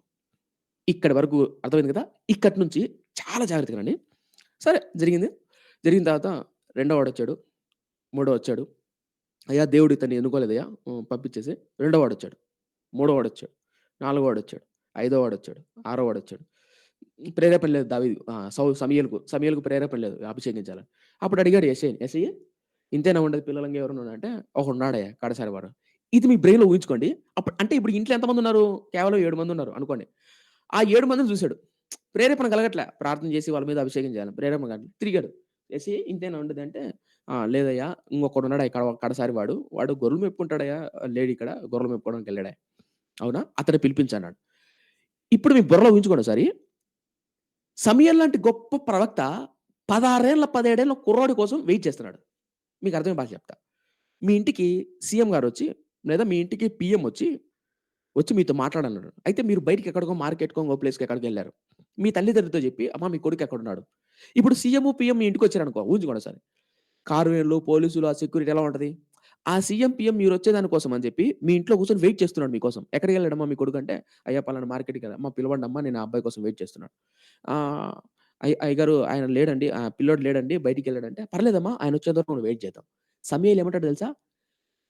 దావీదు ఆ చిన్నవాడు వచ్చేంత వరకు మనం వెయిట్ చేద్దాం. భోజనం గూడా అతడొచ్చి అతన్ని నేను అభిషేకం చేస్తేనే నేను భోజనం చేస్తా. అంతవరకు భోజనం చేయను. చూడండి ఆ మాట భలే నచ్చుతాయి నాకు. ఆ మాటలు అద్భుతంగా ఉంటాయి. అలా 7 మందిని పిలుస్తారు. ఏడుగురు చూడండి. ఆ పదవచనం చూడండి. యెషయి తన 7 కుమారులను సమూయేలు ఎదుటకు పిలవగా సమూయేలు యెహోవా వీరిని కోరుకొన్నదని చెప్పాను. నీ కుమారులందరూ ఇక్కడున్నారా? అని యెషయిని అడగగా అతడు ఇంకను కడసారి వాడున్నాడు. అయితే వాడు గొర్రెలను కాయుచున్నాడని చెప్పాను. ఈ ఈ ఈ సన్నివేశాన్ని బ్రెయిన్‌లో ఊహించుకోండి. ఇంకా ఉన్నారా నీ కొడుకులు? 7 మందొచ్చారు. ఇంకా ఉన్నారంటే ఉన్నాడయ్యా కడసారి వాడు. వాడు గొర్రెలు మేపుతున్నాడయ్యా. అంటే ఇప్పుడు బుర్రలో ఊహించుకోండి. సమూయేలు లాంటి గొప్ప ప్రవక్తొస్తే 7 మంది పిల్లలను నిలబెట్టి, భార్య, భర్త అందరూ నిలబడి చక్కగా ప్రార్థన చేసుకోవడమో, బలర్పించుకోవడమో ఏదో జరిగి గౌరవంగా మర్యాదిస్తున్నాడు. కానీ చిన్నోడు మాత్రం ఇంట్లో లేడు. అంటున్నాడు. లేడయ్యా కడసారి వాడు బయట గొర్రెలు మేపుతున్నాడు. ఇప్పుడు మీ బుర్రలో ఊహించుకోండి. కుటుంబం అంతా ఉంది. పాపం దావీదు ఒక్కడు బయట గొర్రెలు మేపుకుంటున్నాడు. గొర్రెగాడున్నాడు. గొర్రెకాడ దావీదు. అయితే ఇప్పుడు సమూయేలు ఏమంటాడు చూడండి 11 వచనంలో అద్భుతమైన మాట్లాడాడు. "నీ కుమారులందరూ ఇక్కడున్నారా?" అని యెషయిని అడగగా అతడు ఇంకను కడసారి వాడున్నాడు. అయితే వాడు గొర్రెలు కాయుచున్నాడని చెప్పాను. అందుకు సమూయేలు నీవు వాని పిలవనంపించుము. అతడిక్కడికి వచ్చు వరకు మనము కూర్చుందామని యెషయితో చెప్పగా ఈ పదం నాకు చాలా ఇంపార్టెంట్. మళ్ళా చెప్తున్నా. ఈ లైన్ హైలీ ఇంపార్టెంట్. ఈ లైన్‌తో, ఈ లైన్‌తో దావీదు ఒక కీర్తన రాస్తాడు. మళ్ళా చెప్తాను గుర్తుపెట్టుకోండి. చూడండి 16 చదువుతున్నా. లాస్ట్ లైన్ 11 వచనంలో లాస్ట్ లైన్ చూడండి. "నీ కుమారులందరూ ఇక్కడున్నారా?" అని యెషయితో అనగా అతడు ఇంకనూ కడసారబడినాడు. అయితే వాడు గొర్రెలను కాయచున్నాడని చెప్పాను. అందుకు సమూయేలు నీవు వాడిని పిలవనంపించుము. ఈ లైన్ ఇంపార్టెంట్. అతడిక్కడికి వచ్చు వరకు మనం కూర్చుందామని యెషయితో చెప్పగా చూడండి. అతడిక్కడికి వచ్చేంత వరకు మనం ఇక్కడ కూర్చుందాం. పిలిపించతన్ని. ఇది బుర్రలో పెట్టుకోండి. ఇందాక చెప్పా. సమూయేలు అనే వ్యక్తి నాట్ ఎ కామన్ మ్యాన్ అని. ప్రజల పెద్దలందరూ వణుకుతున్నారు గజగజ అతని రాకను చూసి. అలాంటి గొప్ప ప్రవక్త సమూయేలు ఆ బాలుడొచ్చేంత వరకు అనగా 16, 17 ఏళ్ల కుర్రోడొచ్చేంత వరకు నేనిక్కడనే ఉంటా. రమ్మను అని వెయిట్ చేస్తున్నాడు. ఈ లైన్ పట్టుకొని దావీదు కీర్తన రాస్తాడు. వచ్చాడు. వచ్చిన తర్వాత దావీదొచ్చాడు. వచ్చిన తర్వాత మీ బ్రెయిన్‌లో ఊహించుకోండి. వెయిట్ చేశారు. ఎక్కడో సంథింగ్ గొర్రెలు కాసుకుంటున్నాడు. పిలుచుకొచ్చారు. అనుకుందాం. ఒక గంట పట్టింటదా? ఒక గంట, 2 గంటలు, 3 గంటలు పట్టింటదా? అప్పట్లో ఫోన్ కొడతానే, వాట్సాప్ పెడతానే, "రేయ్ నాయనా Samuel is coming. David where are you? Come home fastly" అని వాట్సాప్ పెట్టడానికి, మెసేజ్ పెట్టడానికి, ఫోన్ కొట్టడానికి ఏం లేవు. ఇక్కడి నుంచి ఇంటికాడ ఎవడో ఒకడు ఎళ్ళాలా, వెళ్లి వాడు మళ్ళా పిలిచిరావాలా. ఊహించుకోండి ఒకసారి. ఇక్కడి నుంచి దావీదు దగ్గరికెళ్ళడానికి, దావీదు దగ్గర నుంచి మళ్ళా ఎక్కడానికి ఎంత టైం పట్టేటది? అంత టైము సమూయేలు వెయిట్ చేస్తున్నాడు. 16 ఏళ్ల కుర్రోడు కోసం. వచ్చాడు. ఇప్పుడు ఇక్కడున్న మనిషి దావీదు దగ్గరికెళ్ళి, "దావీదు రా ఇంటి దగ్గర రా. నిన్ను అమ్మా, నాన్న పిలుస్తున్నారు. నిన్ను ఏమైంది? ఎందుకు? ఎందుకింత సడెన్‌గా?" అడుగుతాను లేదా దావీదు ఊహించుకోండి బ్రెయిన్‌లో. అడుగుతాను. "ఏం లేదు. సమూయేలు లాంటి ప్రవక్త వచ్చాడు. రా పద." అంటే ఏమైందో, ఏమైందో అని దావీదు హడావిడిగా ఇంటికొచ్చిన తర్వాత నేనేమైనా తప్పు చేశానా? నేనేమైనా బాధ పెట్టి నా వల్ల ఏమైనా జరిగిందా? ఒకవేళ నిజంగా ఏం జరిగింది? నా వల్ల ఏమైనా లోపం జరిగిందా? ఎన్నో ఆలోచనలు. ఒకవేళ తప్పు జరిగిందా? మంచి జరిగిందా? ఏం జరిగింది? ఏం జరుగుతది ఇంట్లో? వచ్చాడు. వచ్చిన తర్వాత చూసాడు. చూసిన తర్వాత సమూయేలు చూసాడు ఆ బాలుడిని. చూసాడు. ఏం జరిగింది చూడండి. 12 వచనం. చూడండి 12 వచనం. అతడు వాడిని పిలవనంపించి లోపలికి తోడుకొని వచ్చెను. అంటే అప్పటిదాకా అతడు లోపల ఉన్నాడా? లేడు. లోపల లేడు. బయటే ఉన్నాడు. చూడండి. ఇప్పుడు లోపలికొచ్చాడు. లోపలికొచ్చెను. అతడు ఎర్రని వాడును, చక్కని నేత్రములు గలవాడును, చూచుటకు సుందరుడై ఉండెను. అతడు రాగానే, నేను కోరుకున్నవాడు ఇతడే. నీవు లేచి వాడిని అభిషేకించమని సెలవీయగా, సమూయేలు తైలపు కొమ్మును తీసుకొని వాని సహోదరుల ఎదుట వానికి అభిషేకం చేసెను. నాటి నుండి యెహోవా ఆత్మ దావీదు మీదికి బలముగా వచ్చెను. తర్వాత సమూయేలు లేచి రామాకు వెళ్ళిపోయాడు. ఇది చాలు. ఇక్కడ ఇప్పుడు దాకా సన్నివేశాన్నంతా బుర్రలో ఊహించుకోండి. అలా దావీదొచ్చాడు. లోపలికొస్తానే సమూయేలు చూసాడు. చూసిన తర్వాత ఆత్మ ప్రేరేపిస్తాంది, దేవుని ఆత్మ. నేను కోరుకున్నవాడు ఇతడే. అతడు ఎర్రటివాడు. మంచి నేత్రాలు కలిగినవాడు. ఎర్రగున్నాడు. బాగా సుందరుడై ఉన్నాడు. అభిషేకం చేయన్నాడు. సరే అభిషేకం చేశాడు. చేసిన తర్వాత సరే ఇంక భోంచేసుకొని అభిషేకం చేసిన తర్వాత ఆ బలి తెచ్చారు కదా! అది భోంచేసుకొని చక్కగా మాట్లాడి ఎళ్ళిపోయాడు. ఇప్పుడు దావీదు ఈ జరిగిన సన్నివేశాన్నంతా బుర్రలో పెట్టుకుంటాడు కదా! ఇప్పుడు జరిగిన సన్నివేశం అంతా బుర్రలో పెట్టుకొని కీర్తన రాస్తాడు. ఇప్పుడు ఆ కీర్తన చూద్దాం. అద్భుతమైన కీర్తన ఉంటది. ఇప్పుడు మళ్ళా మర్చిపోకుండా సుమా దావీదు వయసెంత? దావీదు వయసెంత? 16, 17 ఏళ్ళు. ఈ 16, 17 ఏళ్ల వయసులో ఇప్పుడు ఒక కీర్తన రాస్తాడు చూడండి. ఇప్పుడు కీర్తన గ్రంథం 8. కీర్తన గ్రంథం 8దో కీర్తన. ఇక్కడ బైబిల్ పండితులు ఏమంటారంటే, ఈ సందర్భం నుంచి దావీదు గొల్యాతుని చంపుతారు చూసారా? ఈ మధ్య కాలం వరకు ఇంచుమించు ఒక 4 అంతకంటే ఎక్కువ రాయుండొచ్చు. కానీ 4 కీర్తనలు బైబిల్ పండితులు, చరిత్రకారులు కోట్ చేశారు. 4 కీర్తనలు. ఆ 4 కీర్తనల్లో ఒక కీర్తన, ఎనిమిదో కీర్తన. ఎనిమిదో కీర్తన చూద్దాం ఏం రాసాడో. ఎనిమిదో కీర్తనలో రాస్తాడు చూడండి దావీదు. ఏమని రాస్తాడు చూడండి. యెహోవా మా ప్రభువా, ఆకాశములో నీ మహిమను కనపరచువాడా, భూమి అందంతటా నీ నామం ఎంత ప్రభావం గలది. శత్రువులను పగ తీర్చుకొని వారిని మాన్పివేయుటకై నీ విరోధులను బట్టి చూడండి రెండో వచనం చూడండి. రెండో వచనం చూడండి. శత్రువులను పగ తీర్చుకొనుటకు మాన్పివేయుటకై చూడండి ఏమంటాడో. శత్రువులను పగ తీర్చుకొని వారిని మాన్పివేయుటకై నీ విరోధులను బట్టి బాలుర యొక్కయు, చంటి పిల్లల యొక్కయు స్తుతుల మూలంగా నీవొక దుర్గమును స్థాపించి ఉన్నావు. ఒక్క నిమిషం ఇక్కడ మాట చెప్పాలి.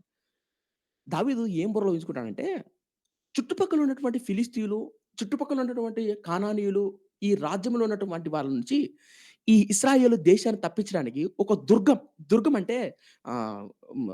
రాజులు లాస్ట్‌లో తప్పించుకోవడానికి బంకర్స్ ఉంటది తెలుసా? బంకర్స్. ఆ బంకర్స్ లాంటి దుర్గాన్ని స్థాపిస్తున్నాం. ఎవరి ద్వారా? బాలుర యొక్కయు, చంటి పిల్లల యొక్క స్తుతుల మూలముగా అని. ఇది ఎందుకు బుర్రలో పెట్టుకొని రాస్తున్నాడంటే, దావీదు అనే వ్యక్తి 16 ఏళ్ల కుర్రోడు. అంటే ఒక బాలుడు. ఆ బాలుడినైన నన్ను ఒక దుర్గములాగా, శత్రువులకు దుర్గములుగా నన్ను ఏర్పాటు చేసుకొని, స్తుతుల మూలంగా నన్ను ఉపయోగించుకొని, నన్ను అభిషేకం చేసి, నన్ను ఉపయోగించుకొని, ఈ రాజ్యానికి దుర్గంలాగా ఉపయోగించుకోవడానికి నన్ను ఉపయోగించుకున్నావు. నీ ప్రభావం ఎంత గొప్పదయ్యా! నువ్వు ఎంత గొప్పవాడివయ్యా! అని ఊహించుకున్నాడు. కాళ్ళు చూడండి మళ్ళా రాస్తాడు. కింద రాస్తాడు చూడు. మూడో వచనం. నీ చేతి పని అయిన నీ ఆకాశములను నీవు కలగజేసిన చంద్ర నక్షత్రములు నేను చూడగా, ఇది చూడండి. నీవు మనిషిని జ్ఞాపకం చేసుకొనుటకు వాడేపాటివాడు? నీవు నరపుత్రుని దర్శించుటకు వాడేపాటివాడు? ఈ లైన్ చాలా ఇంపార్టెంట్. అయ్యా! భూమి, ఆకాశాన్ని, నక్షత్రాలు సర్వ సృష్టిని సృష్టించిన నువ్వు నరపుత్రుడిని జ్ఞాపకం చేసుకోవడానికి వాడేపాటివాడయ్యా? వాడిని దర్శించడానికి వాడు ఏ పాటివాడు? ఈ పదం ఎందుకొచ్చిందో తెలుసా? దావీదును అభిషేకించడానికి వచ్చినటువంటి సమూయేలు వెయిట్ చేస్తున్నాడు. ఎవరి కోసం? దావీదు కోసం. దావీదు ఎక్కడున్నాడు? గొర్ల కాడున్నాడు. ఆ గొర్ల కాడ నుంచి ఇక్కడికి ఇంటికొచ్చేంత వరకు వెయిట్ చేస్తున్నాడు సమూయేలు. అంటే అతడు వచ్చి అభిషేకం చేసేంత వరకు సమూయేలు పోలే. సమూయేలు పోలేదంటే సమూయేలు ఎవరు ఇంతకు? దేవుడు అభిషేకం చేసి దేవుడి చేత బాల్యం నుంచి ప్రేరేపించబడి ఆత్మావేశంతో నడిపించబడుతున్న ప్రవక్త. అలాంటి ప్రవక్తను బాలుడనైన నన్ను దర్శించటానికి, బాలుడినైన నన్ను వాడుకోవటానికి, నన్ను దర్శించటానికి నేను ఏ పాటివాడినయ్యా? మీకు అర్థమవుతుందా? అంటే తన బాల్యంలో జరిగిన తన అభిషేకాన్ని జ్ఞాపకం చేసుకుంటూ దావీదు ఈ కీర్తన రాసుకుంటున్నాడు. నరపుత్రుని దర్శించుటకు వాడు ఏ పాటివాడయ్యా? వాడి వయసెంత? వాడిని దర్శించడానికి వాడు ఏ పాటివాడు? ఎవడోడు? ఊహించుకోండి ఒకసారి. ఎలా స్తుతిస్తున్నాడు దేవుడిని ఆ కీర్తన రాస్తూ. వాడు ఏ పాటివాడు? ఎందుకు రాస్తున్నాడు దావీదు? ఎందుకు రాస్తున్నాడంటే దావీదు బయట గొర్రెల కాడున్నాడు. అన్నాలు అంతకుముందు 7 మంది అన్నాలున్నారు. అన్నాల ముందే నన్ను అభిషేకం చేశావు. నన్ను ఎన్నుకున్నావు. బాలుడిని.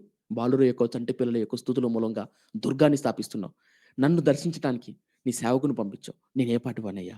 నేను ఎంతటి వాడినయ్యా? రాసుకుంటున్నాడు. చూడండి మళ్ళా చదువుతాను చూడండి.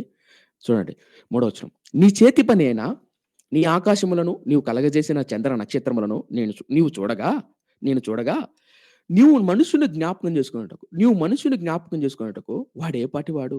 నీవు నరపుత్రుని దర్శించుటకు వాడు ఏ పాటి వాడు? దేవుని కంటే వాడిని కొంచెము తక్కువ వానిగా చేసి ఉన్నావు. మహిమా ప్రభావముతో వాడికి కిరీటము ధరింపజేసి ఉన్నావు. చూసావా? ఇది ఏమని రాస్తున్నాడు? మహిమా ప్రభావముతో వానికి కిరీటం ధరింపజేసి ఉన్నావు. ఇంతకు ఎవడు వాడు? ఆ దావీదే. దావీదు కీర్తన రాసుకుంటున్నాడు. అయ్యా నేనేలాంటి వాడిని? నేను బాలుడిని. ఎక్కడి నుంచి వచ్చా? నన్ను నువ్వు దర్శించడానికి, నన్ను అభిషేకం చేసి భూమి, ఆకాశం, చంద్ర సూర్యుడు నన్ను ఇంత చేసిన నువ్వు బాలుని నన్ను దర్శించడానికి, నా మీద అభిషేకం చేసి కిరీటాన్ని ధరింపజేసేటకు వాడు ఏ పాటి వాడయ్యా? వాడెంతటి వాడయ్యా? ఎంత అద్భుతం గదా! ఈ మాట చదువుతున్నప్పుడు గుర్తుపెట్టుకోండి మిత్రమా, ఇక్కడ ఒక మాట చెప్పాలి మీకు. దేవుడిని నమ్ముకున్న మనం చాలా మంది క్రైస్తవులు ఈ లోకంలో చాలా మంది శాస్త్రవేత్తలు, జ్ఞానం కలిగిన వాళ్ళు, కోట్లు సంపాదించిన వాళ్ళు చాలా మంది ఉన్నారు. ఎప్పుడో ఒక 2, 3 ఇయర్స్ బ్యాక్ అనుకుంటా. ఒక హైందవుడు భిక్షాటన చేసుకుంటది ఒక పెద్దామ రైల్వే ప్లాట్‌ఫార్మ్ మీద. ఆమ ఆయన, ఆయన పక్కా హైందవు అనమాట. ఆయన అడుగుతాడు భిక్షాటన చేసుకునేటోడు, "అమ్మ నీకు రూ. 10, రూ. 100 ఇస్తా. నేను ఒక పేరు చెప్తా. ఆ పేరు పలుకు" అంటే ముసలామె పలకదు. అననయ్య అంటది. పలకనయ్య అంటది. పేదవాళ్ళు, భిక్షాటన చేసుకునేవాళ్ళు, గుడిసెల్లో ఉండేవాళ్ళు, చాలా పేదవాళ్ళు, నమ్మకంగా ఉంటున్న వాళ్ళు, ధనవంతులైనప్పటికీ, కోట్లు సంపాదిస్తున్నప్పటికిని సత్యాన్ని గ్రహించలేక, దేవుని ప్రేమను గ్రహించలేక ఎంతోమంది నశించిపోతున్నారు. ఈరోజు ఈ వాక్యాన్ని వింటున్న నువ్వు, ఈరోజు పొద్దున్న లేసి ప్రార్థన చేసుకుంటున్నావంటే, పాటలు పాడుతున్నావంటే, ఆయన వాక్యం నీకు అర్థమవుతుందంటే, దేవుడు నిన్నే ఎందుకు అనుకున్నాడు? ఊహించుకోండి ఒకసారి. మీకు అనిపించదా? ఆశ్చర్యం అనిపించదా? నాకప్పుడు చాలా ఆశ్చర్యం అనిపిస్తది. సంజీవ్ తేజ నన్ను మా కుటుంబంలో నా అంత చెడ్డవాడు లేడు. నన్నే ఎందుకు ఎన్నుకున్నావు? నాకే ఎందుకు నీ ప్రేమ అర్థమవుతుంది? నాకే ఎందుకు నీ వాక్యం అర్థమవుతుంది? నాకే ఎందుకు ఆ ప్రేరేపణ పుడుతుంది? ఆలోచించినప్పుడు ఆశ్చర్యం అనిపిస్తది. మనకన్నా తెలివైనోళ్ళున్నారు. మనకన్నా జ్ఞానం కలిగి, మనకన్నా డబ్బు, కోట్లు సంపాదించినోళ్ళున్నారు ఈ ప్రపంచంలో. కానీ దేవుడు ఎందుకో మనం చేసిన ప్రార్థనలకు ఎన్నో సార్లు జవాబిచ్చాడాయన. ఎన్నో సార్లు నెమ్మదిచ్చాడు. ఎంత ప్రేమండి. దావీదు రాసుకుంటున్నాడు. అయ్యా ఊహించుకోండి ఒకసారి. 12 గోత్రాల ప్రజల్లో 16 ఏళ్ల కుర్రోడిని ఎన్నుకున్నాడు. ఇప్పుడు దావీదు బుర్రలో ఇవన్నీ రావా? ఇవన్నీ కృతజ్ఞత భావంతో నిండుకోదా దావీదు హృదయం? నిండుకున్నప్పుడు రాసుకుంటాడు. 12 గోత్రాల ప్రజలయ్యా. అంటే అరణ్య యాత్ర చేస్తున్నప్పుడే కాల్బలం కలిగిన వాళ్ళు 20,00,000 మంది. ఇంగా పిల్ల, పెత్తక, ముసలోళ్ళు ఆళ్ళు వీళ్ళు యేసుకొని ఒక 30, 40 లక్షలు అనుకున్నాం. ఇప్పుడు అది గడిచి దాదాపు ఒక 600, 500 సంవత్సరాలయింది. ఇప్పుడు దాదాపు ఒక 50,00,000 కోటి మంది ఉంటారా? ఒక 50,00,000 ఉంటారా? ఇశ్రాయేల్ ప్రజలు అనుకుందాం. 50,00,000 మంది ప్రజల్లో చెప్తున్నా సుమా. 50,00,000 మంది ప్రజల్లో 16 ఏళ్ల కుర్రోడిని చూసుకొని, ఎన్నుకొని అభిషేకం చేశావంటే నేనెంతటి వాడినయ్యా? నా తల మీద నువ్వు కిరీటాన్ని ధరింపజేయుటకు నేనెంతటి వాడినయ్యా? మీరెప్పుడైనా ఇలాంటి కృతజ్ఞత భావంతో ప్రార్థన చేశారా? నా కుటుంబం నశించిపోయేది. నా శాపగ్రస్తమైన జీవితం. నన్ను ఎన్నుకున్నావు. నేను ఏ పాటి వాడినయ్యా? నా కుటుంబంలో నన్ను ఒక సేవకుడిగా, లేదా ఒక దాసునిగా, ఒక తండ్రిగా, ఒక తల్లిగా నీ వాక్యాన్ని అర్థం చేసుకోగల ఒక కృప నాకిచ్చావు. నేనెంతటి వాడినయ్యా? అని ఏ రోజన్నా కృతజ్ఞతతో కన్నీరు కార్చారా? ఐ స్ట్రాంగ్లీ బిలీవ్ దావీదు కీర్తన రాస్తున్నప్పుడు రిమెంబర్ ఎలా అభిషేకం చేశాడు. నా కోసం ప్రవక్త వెయిట్ చేయడం ఏంటి? నా వయసేంటి? నేనేంటి? 50,00,000 మంది ఇశ్రాయేలు ప్రజల్లో నన్నెన్నుకోవడం ఏంటి? నాకు కిరీటం ధరింపజేయడం ఏంటి? ఆహా! ఎంత గొప్పవాడవయ్యా! నీ మహిమ ఎంత గొప్పదయ్యా! అని కీర్తన రాసుకుంటాడు. చూడండి ఏమంటాడో. చూడండి మళ్ళా చదువుతున్నాను. నీ చేతి పనుల మీద వానికి అధికారము ఇచ్చి ఉన్నావు. ఏడొచ్చింది చూడండి. గొర్రెలన్నిటిని, ఎడ్లన్నిటిని, అడవి మృగములను, ఆకాశ పక్షులను, సముద్ర మత్స్యములను, సముద్ర మార్గములో సంచరించు వాటన్నిటిని వాని పాదముల కింద నువ్వు ఉంచి ఉన్నావు. యెహోవా మా ప్రభువా, భూమి అందంతటా నీ ప్రభావము ఎంత ప్రభావం గలది. చూసారా? యెహోవా మా ప్రభువా, భూమి అందంతటా నీ నామము ఎంత ప్రభావం గలది. అద్భుతం గదా! దావీదు రాసుకుంటున్నాడు. అయ్యా నీ ప్రభావం ఎంత గొప్పదయ్యా! ఎంత గొప్పవాడివయ్యా! ఈ సముద్రము, ఈ పక్షులు ఇవన్నీ వాడి కాలి కింద. ఇప్పుడు రాజు అయినాడనుకో, రాజు కింద గుర్రాలు గాని, ఆ రాజ్యంలో పరిపాలిస్తున్న సైనికులు గాని, ఇంక సమస్తం ఎవరి కింద ఉంటాయి చెప్పండి? రాజు కిందే గదా! దీన్ని అలంకార రూపంలో రాసుకుంటాడు కీర్తన. ఎంత గొప్పవాడయ్యా! నన్ను దర్శించటానికొచ్చావు. నన్ను దర్శించటం. ఇది కొత్త నిబంధన గ్రంథంలో యేసుక్రీస్తు భూమి మీద రాకడానికి ప్రవచనం గూడా వర్తిస్తది. ఈ భూమి మీదకి నశించిపోతున్న మానవ జాతిని దర్శించడానికి యేసుక్రీస్తు వచ్చాడు గదా! అలా దావీదు బాల్యంలోనే అద్భుతమైన కీర్తన రాస్తాడు. తన అభిషేకం పొందుకున్నప్పుడు. ఎంత గొప్పవాడివయ్యా! ఎలాంటి వాడివయ్యా! వందనాలయ్యా! ఎప్పుడైనా ఇలాంటి ప్రార్థన చేశారా? నన్ను దర్శించడానికొచ్చావు. 18 ఏట నా 18 ఏట నేను ప్రభువుని సొంత రకంగా అంగీకరించా. అలాగే ఈ వాక్యాన్ని వింటున్న మీరు 20 ఏళ్ల వయసులోనో, 25 ఏళ్ల వయసులోనో, 30 ఏళ్ల వయసులోనో, 14 ఏళ్ల వయసులోనో, 15 ఏళ్ల వయసులోనో మీరు రక్షణ పొందారంటే, మీ స్నేహితులు చూడండి ధనవంతులుంటారు. మీ బంధువులు చూడండి చాలా డబ్బున్నోళ్ళుంటారు. కొంతమంది లేని వాళ్ళుంటారు. కానీ ఎందుకు మీకే వాక్యం అర్థమవుద్ది? ఎందుకు మీరే ప్రార్థన చేస్తున్నారు? ఎందుకు మీకు అర్థమైనట్లు వాళ్ళకి అర్థం కావట్లే? మీకు అర్థం కావట్లే మీరెంత గొప్పవాళ్ళో. ఈ వాక్యాన్ని వింటున్న వాళ్ళు చెప్తున్నా. దేవుడు మీకు ఈ వాక్యం అర్థమయ్యే విధంగా చెప్తున్నా అంటే, మీరు ప్రార్థిస్తున్నారంటే, మీరు వాక్యం చదువుతున్నారంటే, భూమి ఆకాశాన్ని సృష్టించిన దేవాదేవుడితో మీరు మనం మాట్లాడుతున్నామంటే, మనకున్న గొప్ప భాగ్యం ఏంటో అర్థం కావట్లా. ఎప్పుడైనా ప్రభువును హృదయపూర్వకంగా ఒంటరిగా ఉన్నప్పుడు ఆరాధన చేయండి ఇలా. నన్ను దర్శించడానికి. నాకదో ఎంతో గొప్పవాడవయ్యా! వందనాలయ్యా! దావీదు అదే రాసుకున్నాడు. ఇంకొక కీర్తన రాస్తాడు. ఇదొక కీర్తన చెప్పేసి 4 కీర్తనలు గదా! ఇంకో కీర్తన చూద్దాం. ఇలా కీర్తన రాసి దావీదు ప్రభువును స్తుతిస్తాడు. సేమ్ ఇప్పుడు ఇంకొక కీర్తన చూపిస్తా. సేమ్ ఆ కీర్తనలో గూడా ఇంచుమించు ఇలాంటి పదాలు వాడతాడు. వాడిన తర్వాత తను రాజు అవుతాడు గదా! రాజైన తర్వాత అనగా క్షమించండి. అభిషేకం పొందుకుంటాడు గదా! అభిషేకం పొందుకున్న తర్వాత ఎలా ఉండాలో తన భవిష్యత్తు లేదా తన జీవితం, తన భవిష్యత్తు ఎలా ఉండాలో, ఎలా తనను ప్రభువు కాపాడాలో అడుగుతాడు కీర్తనలో. అయ్యా! నువ్వు నాకు గొప్ప బాధ్యత ఇస్తున్నావు. ఆ బాధ్యతలో నేను నమ్మకంగా ఉండే కృప నాకియి అని ప్రభువుని అడుగుతాడు చూడండి. ఇంకొక కీర్తన చూద్దాం. ఒక్క నిమిషం. ఇంకో కీర్తన. ఇలా దావీదు రాసిన 4 కీర్తనలని చెప్పా గదా! 4 ఏంటంటే 8 కీర్తన, 19 కీర్తన, 23 కీర్తన, 29 కీర్తన. 8, 19, 23, 29. ఈ 4 కీర్తనలు దావీదు అభిషేకం పొందిన తర్వాత గొల్యాతును చంపుతాం ఈ మధ్య కాలంలో రాసుంటాడు అని చరిత్రకారుల అభిప్రాయం. ఏంటి? 8 కీర్తన, 9 కీర్తన, 23 కీర్తన, 29 కీర్తన. అక్కడ బైబిల్‌లో పుట్టవచనం లేదు. కానీ చరిత్రకారులు, బైబిల్ పండిత అభిప్రాయాలు ఆ కీర్తనలో ఉన్నటువంటి భావాన్ని అర్థం చేసుకొని, అది ఆ టైంలో రాసింటాడని ఎక్కువ మంది చరిత్రకారులు అభిప్రాయపడుతున్నారు. ఇప్పుడు నేను వివరించాను చూసారా? సేమ్ ఎగ్జాక్ట్‌గా దావీదు రామాకెళ్ళిపోయాడు సమయలు. అభిషేకం చేసి ఎళ్ళిపోయాడు. ఎళ్ళిపోయిన తర్వాత ఇప్పుడు బుర్రలో మెదులుతది గదా! ఇదంతా జరిగిందేంటి? నన్ను అభిషేకించడం ఏంటి? అని ఇప్పుడు దావీదు గొర్రెలు కాసుకుంటున్నప్పుడు, తిరిగి తన పనికెళ్తున్నప్పుడు ఆలోచిస్తాడా? ఏం జరిగింది? నేను రాజునవుతానా? నేనేంటి రాజునవుతాను? సౌలు ఉన్నాడు గదా! అయినా నేనేంటి రాజునవుతానబ్బా? నాకంత యోగ్యత ఉందా? ఎన్నో ఆలోచనలొస్తాయి గదండీ! ఇప్పుడు మీ దేవుడు మిమ్మల్ని సేవకు పిలిచాడనుకో, పరిచర్యకి పిలిచాడనుకో, లేదా దేవుడు నిన్ను పలానా పని చేయమన్నాడనుకో, ఎలా జేస్తావు?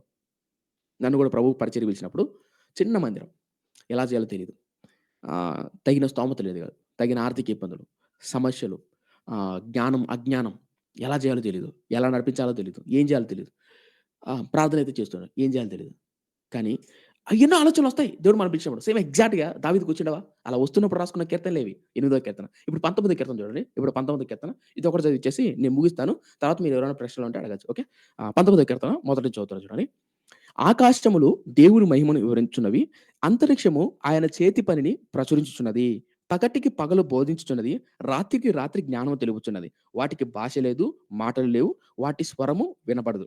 వాటి కొలనులు భూమి అంతటా వ్యాపించి ఉన్నది. లో ఆహ్, లోక దినమ లోక దిగంతము వరకు వాటి ప్రకటనలు బయలు వెలుచున్నవి. వాటిలో ఆయన సూర్యునికి గుడారము వేసెను.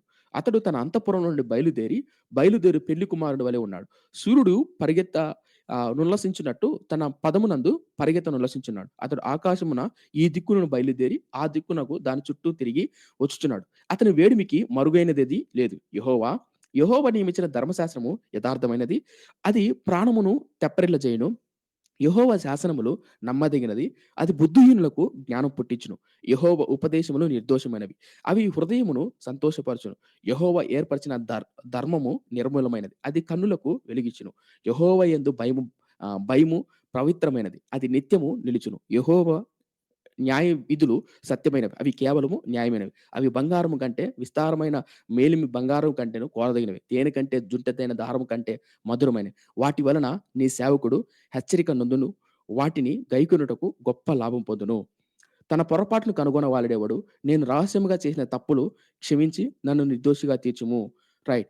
దురాభిమాన పాపంలో పడిపోకుండా నీ సేవకుడిని ఆపుము. వాటిని నన్ను ఏలనీయకము. అప్పుడు నేను యథార్థవంతుడనై అధిక ద్రోహం చేయకుండా నిందారహితుడనగుదును. యెహోవా నా దుర్గమా, నా విమోచకుడా, నా నోటి మాటలు, నా హృదయ ధ్యానం నీ దృష్టికి అంగీకారమగును గాక. రైట్. ఇప్పుడు ఈ ఈ ఈ కీర్తన మనం చదివాం గదా! ఇందులో ఉన్నటువంటి భావం నేను చెప్పే ప్రయత్నం చేస్తాను. చాలా జాగ్రత్తగా ప్రయత్నం చేయండి. ఇప్పుడు దావీదు మరలా 19 కీర్తన రాస్తూ ఏమని రాసుకుంటున్నాడంటే, మొదట్లో అలంకార రూపంలో రాస్తాడు కొన్ని విషయాలు. ఏమనంటే, ఇదిగో అయ్యా భూమి ఆకాశాలు సృష్టించావు. ఆకాశము, అంతరిక్షము, రాత్రికి రాత్రి, పగలు పగలు అని అలంకార రూపంలో రాసుకుంటాడు. రాత్రికి రాత్రి వివరించుచున్నది. ఆకాశములు నీ మహిమను వివరించుచున్నవి. అంతరిక్షము, పగలు, రాత్రి ఈ సర్వసృష్టి నీ మహిమను స్తుతిస్తుందయ్యా అని ఒకటో వచనం నుంచి ఐదో వచనం వరకు అలంకార రూపంలో రాస్తూ, రాస్తూ ఆ తర్వాత నుంచి చాలా ఇంపార్టెంట్. ఆ తర్వాత నుంచి చాలా ఇంపార్టెంట్. ఐదో వచనం ఏమంటాడే, "నీ వాక్యం ఎంత గొప్పదయ్యా! నీ ధర్మశాస్త్రం ఎంత గొప్పదయ్యా! నీ ధర్మశాస్త్రం బట్టే నా హృదయం సరి చేసుకుంటానయ్యా. ఎవడు తన దోషములు తన అతిక్రమములు నిర్దోషిగా ఎంచగలడయ్యా?" ఒక్క నిమిషం ఫ్రెండ్స్. ఒక్క నిమిషం.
ఓకే. క్షమించండి. చిన్న టెక్నికల్ ఇష్యూ వల్ల వీడియో రావట్లేదు. ఓకేనా? సో, అది ఎందుకో మరి బ్యాటరీ డౌన్ అయితుంది. రైట్. No problem. ఇదొకరోజు ఇలా అడ్జస్ట్ అయిపోదాం. సో, దావీదు అలా తన కీర్తనలో 19వ కీర్తనలో కూడా అలా 5 వచనాల వరకు ఆకాశాన్ని గురించి లేదా ప్రకృతిని గురించి వివరిస్తూ ఏడో వచనం నుంచి ఇంచుమించు 6, 7 వచనం నుంచి ధర్మశాస్త్రం ఎంత గొప్పదయ్యా! నీ వాక్యం ఎంత ఉన్నతమైనదయ్యా! అని వర్ణించుకుంటూ వస్తాడు. అలా వర్ణిస్తూ, వర్ణిస్తూ ఆ వాక్యాన్ని బట్టి అది మేమి బంగారు కంటే కోరదగిన తేనె కంటే, జుంటి తేనె కంటే అద్భుతమైనది, మధురమైనదయ్యా! వాటి వలన నీ సేవకుడు మేలులు పొందుతాడయ్యా! అని రాస్తూ, రాస్తూ 13 వచనం చాలా ఇంపార్టెంట్ చూడండి. 13 వచనం ఏమంటాడు చూడండి. దురాభిమాన పాపములో పడిపోకుండా నీ సేవకుడిని ఆపుము, వాటిని ఏలనీయకము. అప్పుడు అప్పుడు నేను యథార్థవంతుడినై అధిక ద్రోహం చేయకుండా నిందారహితుడగుదును. యెహోవా నా ఆశ్రయదుర్గమా, నా విమోచకుడా, నా నోటి మాటలు, నా హృదయ ధ్యానము నీ దృష్టికి అంగీకారమగును గాక. దావీదు ఈ 13 వచనం చూసారా? దురాభిమాన పాపంలో పడిపోకుండా నీ సేవకుడిని ఆపుమని. కొంతమంది చరిత్రకారులు అంటే బైబిల్ పండితులు ఏమంటారంటే, దావీదు కీర్తన రాస్తున్నప్పుడు, మేబీ దావీదు ఈ కీర్తన రాస్తున్నప్పుడు ఆహ్, గొల్యాతును చంపిన తర్వాత దావీదును స్త్రీలు పొగుడుతారు. మీకు గుర్తుందో లేదో. సౌలు వేల కొలది, దావీదు 10,000 కొలదని. ఈ ఊహించుకోండి. 16, 17 ఏళ్ల కుర్రోడు, 18 ఏళ్ల కుర్రోడు ఒక పెద్ద ఆజానుబాహుడిని దేశంలో ఉన్న ప్రజలందరూ భయపడిపోతున్నారు. హడలెత్తిపోతున్నారు. అలాంటి వ్యక్తిని 17 ఏళ్ల, 18 ఏళ్ల కుర్రోడు జయిస్తేనే పెద్ద హీరో అయిపోయాడింక. అంటే ఒక పెద్ద ఫేమస్ అయిపోయాడు. ఇప్పుడు స్త్రీలందరూ వచ్చి పొగుడుతంటే దావీదు మనసు ఎలా ఉంటది చెప్పండి? ఇప్పుడు మిమ్మల్ని ఒక మాట అడుగుతాను. పురుషులను స్త్రీలు పొగిడితే, స్త్రీలను పురుషులను పొగిడితే లోపల ఎలాంటి ఫీలింగ్ ఉంటది? జనరల్‌గా. ఇప్పుడు మనల్ని ఎవరైనా బాగా అభిమానించే వ్యక్తులున్నారనుకోండి. అభిమానించే వ్యక్తులు అక్క ఏమండి మీరు చాలా గొప్పోళ్ళండి. ఏమన్నా మీరు చాలా గొప్పోళ్ళన్నా అని పురుషులను స్త్రీలు పొగిడితే, లేదా స్త్రీలను పురుషులు పొగిడితే ఎలా ఉంటది?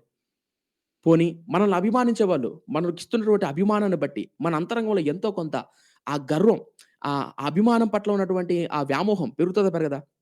ఈరోజు ఈ జనరేషన్‌లో ఫ్యాన్స్ అంటూ చూస్తా ఉంటాం కదా! మనం రాజకీయ నాయకులకు గావచ్చు, హీరోలకు గావచ్చు, కొంతమంది వ్యక్తులకు అభిమానమైన ఫ్యాన్స్ ఉంటారు. ఈ ఫ్యాన్స్‌ని బట్టి గొడవలు ఏర్పడుతూ ఉంటాయి. ఈ ఫ్యాన్స్‌ని బట్టి అవతల ఉన్నటువంటి వ్యక్తులు గర్విష్ఠులైన వాళ్ళు గూడా ఉండారు. మాకింతమంది ఫ్యాన్స్ ఉండారు. నేనంటే ఏమనుకుంటున్నావు అని గర్వంగా మాట్లాడేవాళ్ళు గూడా ఉన్నారు. అయితే ఇప్పుడు అదే దావీదు ఈ గొల్యాతు జరిగిన సందర్భాన్ని మదిలో పెట్టుకొని చరిత్రకారులు ఏమంటారంటే, దురాభిమాన పాపములో పడిపోకుండా నన్ను కాపాడయ్యా! అంటే ఏంటంటే, నన్ను అభిమానించే వాళ్ళొస్తారు. లేదా నన్ను గౌరవించే వ్యక్తుంటారు. ఈ అభిమానము, ఈ గౌరవము భవిష్యత్తులో నాకు బంగారొస్తది. భవిష్యత్తులో వెండొస్తది. భవిష్యత్తులో నాకు భార్యలొస్తారు. భవిష్యత్తులో సింహాసనమొస్తది. ఇవన్నీ నా మీద ఏలుబడి చేయకోకుండా వీటన్నిటికంటే నీ ధర్మశాస్త్రం గొప్పది. నీ వాక్యం గొప్పది. మీరు కావాలంటే అబ్జర్వ్ చేయండి. దావీదు గొర్రెల కాడ నుంచి రాజైన తర్వాత, రాజైన తాను బంగారం వస్తది, వెండొస్తది, ఆస్తొత్తది, సైనికులుంటారు, గొప్ప రాజైతాడు.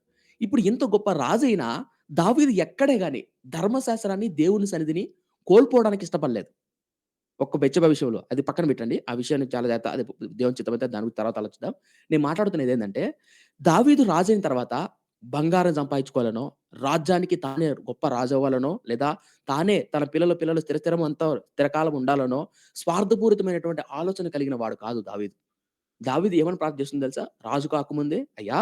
బంగారం కంటే, తేనె కంటే, వెండి కంటే, ఈ ప్రపంచంలో సర్వ సృష్టి కంటే నీ ధర్మశాస్త్రం గొప్పదయ్యా. నీ వాక్యం గొప్పదయ్యా. నీ వాక్యమే నా దోషమును కడిగి వేస్తదయ్యా. నీ వాక్యాన్ని నాకు దూరం చేయొద్దు. నంబర్ 2 దురాభిమాన పాపంలో పడిపోకుండా నీ సేవకుడిని కాపాడయ్యా. అధిక ద్రోహం చేయకుండా, నిందారహితుడిగా ఉండునట్లు, యథార్థవంతుడై ఉండునట్లు నన్ను కాపాడయ్యా" అని దావీదు యవ్వన కాలంలోనే రాసుకుంటున్న కీర్తన. ఈ రోజుల్లో మనం ఎంతమంది ప్రార్థన చేస్తాం? సేవకు రాకముందే. ఒకవేళ మీరు విశ్వాసులైతే, "ప్రభువా! నీ విశ్వాసాన్ని బట్టి, లేదా నువ్వు నన్ను అంగీకరించావు, రక్షించావు, మందిరంలో పాట పాడే అవకాశం ఇచ్చావు, ఈ మందిరంలో పరిచర్య చేసే అవకాశం ఇచ్చావు, ఈ చిన్న వాక్య పరిచర్య చేసే అవకాశం ఇచ్చావు. నీకు వందనాలు. దురాభిమాన పాపంలో పడిపోకుండా నన్ను కాపాడు." అభిమానించేవాళ్ళొస్తారు. పొగిడేవాళ్ళొస్తారు. ఈ కాలంలో నేను చూస్తూ ఉంటాను. అప్పుడప్పుడు మన నాకు దేవుడిచ్చిన చిన్న సంఘంలో పాటలు పాడే అవకాశం కొంతమంది అడుగుతూ ఉంటారు. నేను ఎవరిని పడితే వాళ్ళకు ఇచ్చి ఆ తప్పుడు పని చేయను. కొంతమందికి ఇస్తా ఉంటాను. అంటే పాడకూడదు అంటంలే. కొంతమంది సంఘంలో ఉన్న పిల్లలు పాడుతూ ఉంటారు. పాడినప్పుడు నేను చెప్తాను. 1, 10 సార్లు చెప్తాను. జాగ్రత్త, జాగ్రత్త. మీరు దేవుని మహిమపరచాలి. దేవుని నామాన్ని ఘనపరచాలి. దేవుని చిత్తాన్ని మహిమపరచాలి. ఒకవేళ మీరు బాగా పాడారనుకో, ఒకవేళ మీరు బాగా వాక్యం చెప్పారనుకో, పొగిడేవాళ్ళొస్తారు. "అక్క ఏం పాడావక్క?" "అన్నా నువ్వు పాడుతుంటే పరలోకంలో దేవదూతలు పడినట్టుందన్నా" అని పొగుడుతారు. పొగుడుతేనే ఆటోమేటిక్‌గా లోపల గర్వం స్టార్ట్ అయితది. అభిమానించేవాళ్ళొస్తారు. "అబ్బా! ఏం పాడావు. నువ్వు పాస్టర్ కంటే భలేవాడివో తెలుసా? అసలు నీ ముందర పాస్టరు ఎందుకు పనికిరాడసల. అసలు అట్ట పాడావు నువ్వు" అని పోల్చుకుంటూ పొగుడుతారు. కొంతమంది రకరకాలు పొగుడుతారు. కొంతమంది కావాల్సినోళ్ళని పొగుడుతారు. ఈ దురాభిమానము, అభిమానము ఇలాంటి దురాభిమానం అనేది భయంకరమైనది. ఆ దురాభిమానంలో పడి చాలామంది సేవకులు ఎదురు తిరిగి కొంతమంది పొగిడితే చాలు. ఎదురు తిరిగి ఇంక నాకు మించినోడు లేడు. నేను ఆరాధన చేస్తే ఇంక పరలోకం ఉన్నట్టుంటది అని గర్వపడి దుస్థితికి ఏమంటారు భయంకరమైనటువంటి ఆహ్, ఆ దురభిమాన పాపంలో పడిపోయి ద్రోహం చేసిన వాళ్ళు లేకపోలేదు. సేవకునికి ద్రోహం చేసిన వాళ్ళు లేకపోలేదు. నేను ఎన్నో సంఘాలు చూసా ఇట్లా. పాపం వాళ్ళ సేవకుడు చిన్న పాట పాడయ్యా అని అవకాశం ఇస్తాడు. సరే పాట పాడతాడు. ఏమయ్యా కీర్తనలో ఒక చిన్న వాక్యం చెప్పయ్యా అట్లా అనే అవకాశం ఇస్తాడు. ఇచ్చిన తర్వాత మై ఫ్రెండ్స్ ఒకవేళ ఈ వాక్యాన్ని వింటున్న మీలో ఎవరైనా సరే మీ సంఘాల్లో మీ దైవజనుడు ప్రేమించి మీకు పాటలు పాడే పరిచర్యనో, లేదంటే చిన్న కీర్తనలు చదివే పరిచర్యనో, లేదా చిన్న ఎప్పుడైనా సేవకులు లేనప్పుడు వాక్యం చెప్పే పరిచర్యనో, కీర్తనల గ్రంథాన్ని వివరించే పరిచర్యనో, ఏదైనా చిన్న పరిచర్య దేవుడు మీకు ఇచ్చాడనుకో, గుర్తుపెట్టుకోండి అది ఇచ్చింది సేవకుడు కాదు. దేవుడు అని గ్రహించి భయముతో, భక్తితో దాన్ని కొనసాగించండి. అలా నమ్మకంగా ఉండండి. ఒకవేళ నిజంగా దేవుడు మిమ్మల్ని వాడుకోవాలని ఆశపడ్డాడా? దేవుడు దీవిస్తాడు. అలా వాడుకుంటున్నప్పుడు, పాడుతున్నప్పుడు పొగిడే వాళ్ళొస్తారు. నిన్ను మెచ్చుకుంటారు. నా జీవితంలో నేను 18 ఏళ్ల మారుమనసు పొందిన తర్వాత నా 19 ఏళ్ళు, 20 ఏళ్ల వయసులో నేను సువార్త చేయడం మొదలుపెట్టా. 23, 24, 25 ఆ ఏజ్‌లోనే నేను బయట బహిరంగంగా చిన్న చిన్న మీటింగ్స్‌లో చెప్పడం మొదలుపెట్టా. 27 ఏళ్ల వయసులోనే బహిరంగ మీటింగ్స్‌కెళ్ళటం, బయట ప్రాంతాల్లోకెళ్ళి సువార్తలకెళ్ళటం, దేవుడు ఇలా వాడుకుంటున్నప్పుడు సోషల్ మీడియాలో గాని, టీవీ పరిచయలో జరుగుతున్నప్పుడు నాకు ఫోన్‌లు చేస్తారు. "అన్న చాలా బాగా చెప్పారన్న వాక్యం. సూపర్ అన్న" అది ఇది అని.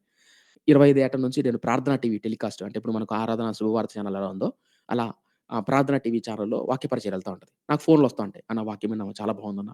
సేవకులు సైతం ఫోన్ చేసినోళ్ళు ఉంటారు తెలుసా? సేవకులు కూడా ఫోన్ చేసి "అయ్యగారు చాలా బాగా చెప్పారు వాక్యం." ఇప్పుడు ఆహ్, ఆ పేరు ఏదైతే ఉందో అదంతా దేవుని పాదాలెద్ద అర్పించాలి. ఆ అభిమానాన్ని, ఆ ఘనతను మనం తీసుకొని దురాభిమాన పాపంలో పడి, ఇంగ నాకు మించినోడు లేడు. ఇంగ నేను పాడితే ఇంగ పరలోకం ఎన్నట్టుంటది. నేను వాక్యం చెప్తే నాకు మించిన దైవజనుడు లేడు అనుకున్నావనుకో గుర్తుపెట్టుకో. అధిక ద్రోహం చేసే అవకాశం ఉంటది. అధిక ద్రోహం. చూడు అందుకనే ఏమంటాడు చూడండి 13 వచనంలో, "దురాభిమాన పాపంలో పడిపోకుండా నీ సేవకుడిని ఆపయ్యా. వాటిని నన్ను ఏలనీయకము. అప్పుడు నీ యథార్థవంతుడనై అధిక ద్రోహం చేయకుండా నిందారహితుడనగుదును." చూసారా? అప్పుడు మనం నిందారహితులం అవ్వకోకుండా ఉండే అవకాశం ఉంటది. మై ఫ్రెండ్స్ దావీదు రాజు కాకముందే అభిషేకం పొందుకున్న తర్వాత ఈ పొగడ్తలు చూసాడు. ఏంటా పొగడ్తలు? స్త్రీలు పొగడ్డం గావచ్చు, మనుషులు పొగడ్డం గావచ్చు. "అబ్బా! నీకు మించినోడు లేడు దావీదు. 10,000 కొలత అబ్బో! దావీదు సూపర్ నువ్వు తోపు, తురుము, తెల్లగడ్డ, ఎర్రగడ్డ" అని పొగుడుతారు గదా! అట్లా పొగిడినప్పుడు దావీదు మనసులో భయమేసింది. అయ్యా! నేను రాజైన తర్వాత, నేను రాజైన తర్వాత ఎక్కడ బంగారాన్ని, ఎక్కడ సింహాసనాన్ని, ఎక్కడ లోకాన్ని, ఎక్కడ రాజ్యాన్ని ఎక్కువ ప్రేమిస్తానేమో ఎక్కడ నీకంటే ఎక్కువ వాళ్ళు ప్రేమిస్తానేమో, ఎక్కడ నాయనా దురాభిమానం, మనుషుల అభిమానం కొరకు ప్రాకులాడతానేమో, మనుషుల మెప్పు కొరకు పాకులాడతానేమో, అయ్యా నన్ను కాపాడయ్యా. అలాంటి చోట్ల పడిపోకుండా నన్ను కాపాడయ్యా. ఎంత అద్భుతం అండి. నాకు ఈ పక్క చూస్తున్న ఆశ్చర్యం అనిపించింది. ఒక చిన్న కుర్రోడికొచ్చే ప్రార్థన ఇది. చెప్పండి. మై ఫ్రెండ్స్ ఎవరైనా సరే మీలో ఇలాంటి ప్రార్థన చేసుకోండి. ఒకవేళ దేవుడు మీకు పరిచరిస్తే, దేవుడు మీకు వాడుకుంటున్నట్లయితే తగ్గింపుతో, దీనత్వంతో అడగండి. అయ్యా పాపంలో పడిపోకుండా నన్ను కాపాడు. దురాభిమాన పాపంలో పడిపోకుండా నన్ను సంరక్షించండి. జాన్ వెస్లీ అనే దైవజనుడు తన డైరీలో 16 ఆజ్ఞలు రాసుకుంటాడు. ఆ 16 ఆజ్ఞల్లో ఒకటి, మనుషుల పొగడ్తలంట పెంట కుప్పతో సమానంగా ఎంచుకోండంట. మెథడిస్ట్ సంఘ కాపరి జాన్ వెస్లీ ఇంగ్లాండ్ దేశాన్ని గడగడలాడించాడు దైవజనుడు. ఆ దైవజనుడు రాసుకుంటాడు తన డైరీలో. చాలామంది పొగిడే వాళ్ళొస్తారు, మెచ్చుకునే వాళ్ళొస్తారు, మనల్ని అభిమానించే వాళ్ళొస్తారు, మనల్ని నిందించే వాళ్ళొస్తారు, మనల్ని ట్రోల్ చేసే వాళ్ళొస్తారు, మనల్ని దూషించే వాళ్ళు చాలా వస్తాయి. వీటన్నిటిలో కూడా నీ ధర్మశాస్త్రం గొప్పదయ్యా, నీ ధర్మశాస్త్రాన్ని విడిచిపోనీయకయ్యా నన్ను, ఎల్లకాలం నీ ధర్మశాస్త్రం అంటిపెట్టుకొని జీవించే కృపనే అయ్యా. దావీదు రాసుకుంటాడు కీర్తన. ఎంత అద్భుతం కదా! ఇంక తర్వాత మీరు చదువుకోండి 23, 29 మీలో ఈ 2 కీర్తనలు చెప్పే సమయం లేదు గనుక మీరు చదువుకోండి. సో, ఫైనల్‌గా మై ఫ్రెండ్స్ గుర్తుపెట్టుకోండి, దావీదు అభిషేకం పొందుకున్న తర్వాత కృతజ్ఞత భావంతో దేవుని స్తుతించాడు. నంబర్ 2 అదే కృతజ్ఞత భావంతో, ప్రభువా నువ్వు నాకు అప్పగించిన బాధ్యతను, మనుషుల్లో ఇచ్చినటువంటి ఆశీర్వాదంలో ప్రేమించి నిన్ను వదిలిపెట్టడానికి వీల్లేదయ్యా. నాకు నువ్వు కావాలి. సింహాసనం కాదు. నాకు వెండి, బంగారం, ధనం కాదు. నువ్వు కావాలి. నువ్వు కావాలి. నీ వాక్యం కావాలి. నీ సన్నిధి కావాలి. ఎంతమంది అడుగుతారు అలా? ఇప్పుడు మందిరానికొచ్చారనుకో, అనుకుందాం ఇప్పుడు మీరు కూడా చూసుంటారు, కొన్ని కొన్ని సంఘాలు నేను చూస్తా ఉంటాను. ఏంటంటే పాస్టర్ గారు పాట పాడే అవకాశం ఇచ్చారనుకో, నెక్స్ట్ వీక్ ఇయలేదనుకో, ఆ టైం లేదనో, లేదంటే సమయం మించిపోయిందని చెప్పో, పాట పాడే అవకాశం ఇయ్యలేదనుకో, ఇంగ చూసుకో, పాస్టర్ గారు నాకు మైక్‌లు చూసా, పాస్టర్ గారు నాకు పాట పాడే అవకాశం అని ఇంగ లోపల లోపల ఏదేదో ఫీల్ అయిపోతుంటారు.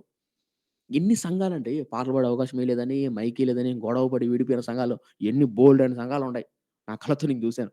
పాట పాడే అవకాశం ఇయ్యలేదని, చిన్న చిన్న వాటికి గొడవలు పెట్టేసుకొని బాధపడిన సంఘాలు బోలెడన్నండి. దయచేసి మై ఫ్రెండ్స్, దేవుడు నిన్ను వాడుకోవాలనుకుంటే డెఫినెట్‌గా వాడుకుంటాడు. మనుషులను బట్టి దురాభిమానం కోసమో, మనుషుల పొగడ్తల కోసమో పోవద్దు. దేవుడు మన అంతరంగాలు చూస్తాడు. సంజీవ్ తేజ నేను నా హృదయంలో ఎలా ఫీల్ అవుతున్నాను, ఎలా ఎలా భావిస్తున్నాను అని చెప్పాను కదా! మెథడిస్ట్ సంఘ కాపరి జాన్ వెస్లీ అద్భుతమైన మాట అన్నాడు. అయ్యా ఈ లోక పొగడ్తలు పెంట కుప్పతో సమానంగా ఎంచుకున్నాడంట. పెంట కుప్ప దగ్గర ఎక్కువ ఉండడానికి ఇష్టపడతామా? పెంట కుప్ప దగ్గర ఎక్కువ ఉండడానికి ఇష్టపడతామా? ఇష్టపడం. అలాగే పొగుడుతున్న చోట, మనల్ని అభిమానించే చోట, కొంతమందికి ఒక అలవాటు ఉంటదనమాట. పొగిడే వాళ్ళు, అభిమానించే వాళ్ళు ఉన్నారనుకో, ఇంక భజన చేయించుకుంటా అంటారు. అబ్బో! నువ్వు గొప్పవాడివి, నువ్వు తోపుతురుమని. అదేందో ఇంగ అదొక అలవాటయిపోయింది. కావాల్సికెళ్ళి మళ్ళీ పొగిడించుకుంటా అంటారు. చాలా తప్పది. చాలా తప్పు. దావీదు అవి గ్రహించి అడుగుతున్నాడు. నీ వాక్యం మాత్రం దూరం చేయొచ్చు. అడుగుదాం ప్రభువును. చిన్న ప్రార్థన. పరిశుద్ధుడా నా కన్న తండ్రి, కృపగలిగిన దయగల మా దేవ, బాలుడైన దావీదు యవ్వన కాలంలో అభిషేకం పొందిన తర్వాత అద్భుత రీతిగా నాయన ఎంత గొప్పవాడు నాయన. బాలుని దర్శించుటకు నరుని దర్శించువాడు ఏపాటివాడు అని కృతజ్ఞత భావంతో నిన్ను ప్రార్థిస్తున్నాడు. నంబర్ 2 అదే దావీదు అయ్యా, రానుండే దినాల్లో నువ్వు బంగారాన్ని ఇస్తావు, రాజ్యాన్ని ఇస్తావు, సింహాసనం ఇస్తావు, నన్ను అభిమానించే వాళ్ళొస్తారు, రాజ్యం వస్తది. ఇవన్నీ కాదయ్యా, నీ వాక్యం కావాలయ్యా. నీ ధర్మశాస్త్రం కావాలయ్యా. నీ ధర్మశాస్త్రం నా నిర్దోషత్వమైన మార్గం కూడా నన్ను నడిపిస్తుందయ్యా. అభిమానించే వాళ్ళొస్తారు. ఆ అభిమానం అనేది దురాభిమాన పాపంగా మారకోకుండా, ఆ దురాభిమాన పాపంలో పడిపోయి అధిక ద్రోహం నేను చేయకోకుండా, నువ్వు నన్ను పిలిచిన పిలుపుకు తగిన నమ్మకంగా జీవించే కృపను యెహోవా నువ్వు నా ఆశ్రయం. యెహోవా నువ్వు నా ఆధారం. ఎంత అద్భుతమైన భక్తుడయ్యా దావీదు. అలాంటి భక్తి మాలో లేదే. మనుషులు పొగిడితే చాలు, మనుషులు విమర్శిస్తే చాలు, కురిగిపోతాం, నీరు గారిపోతాం. క్షమించయ్యా, క్షమించయ్యా. ఒకవేళ నాయనా గతించిన కాలం తెలిసి తెలియక బాగా పాటలు పాడుతున్నారు, బాగా వాక్యం చెప్తున్నారు అని ఎవరన్నా మమ్మల్ని అన్నప్పుడు, అది నువ్విచ్చిందయ్యా. అది నీ కృప చొప్పున మాకొచ్చిందయ్యా. నీ కృపయ్యా, నీ దయ, నీ కనికరమయ్యా.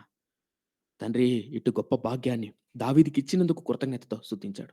అదే విధంగా సంజీవ్ తేజ అనే నాకు, అలాగే ఈ వాక్యాన్ని వింటున్నటువంటి ఎవరైతే సేవకులు, అలాగే పరిచారకులు, విశ్వాసులు వారి వారి సంఘాల్లో వాడబడుతున్నారో నాయన, నమ్మకంగా నీ బిడ్డలు తగ్గింపుతో, దీనత్వంతో పొగుడుతున్నారని గర్వించిపోకుండా, దురాభిమాన పాపములో పడిపోకుండా, అధికార దాహం కొరకు ప్రాకులాడకుండా, దీనత్వం కలిగిన ఆయన నీ చిత్తానుసారంగా దావీదు వలె తగ్గించుకొని, తండ్రి నీ వాక్యం గొప్పది, నీ సన్నిధి కావాలి నాయన నాకు అనే విధంగా అటువంటి భక్తులుగా లేవనెత్తమని, నడిపించమని యేసయ్య నామమున అడిగి వేడుకుంటున్నాం మా కన్న తండ్రి. ఆమేన్. ఆమేన్. ఆమేన్. ఆమేన్.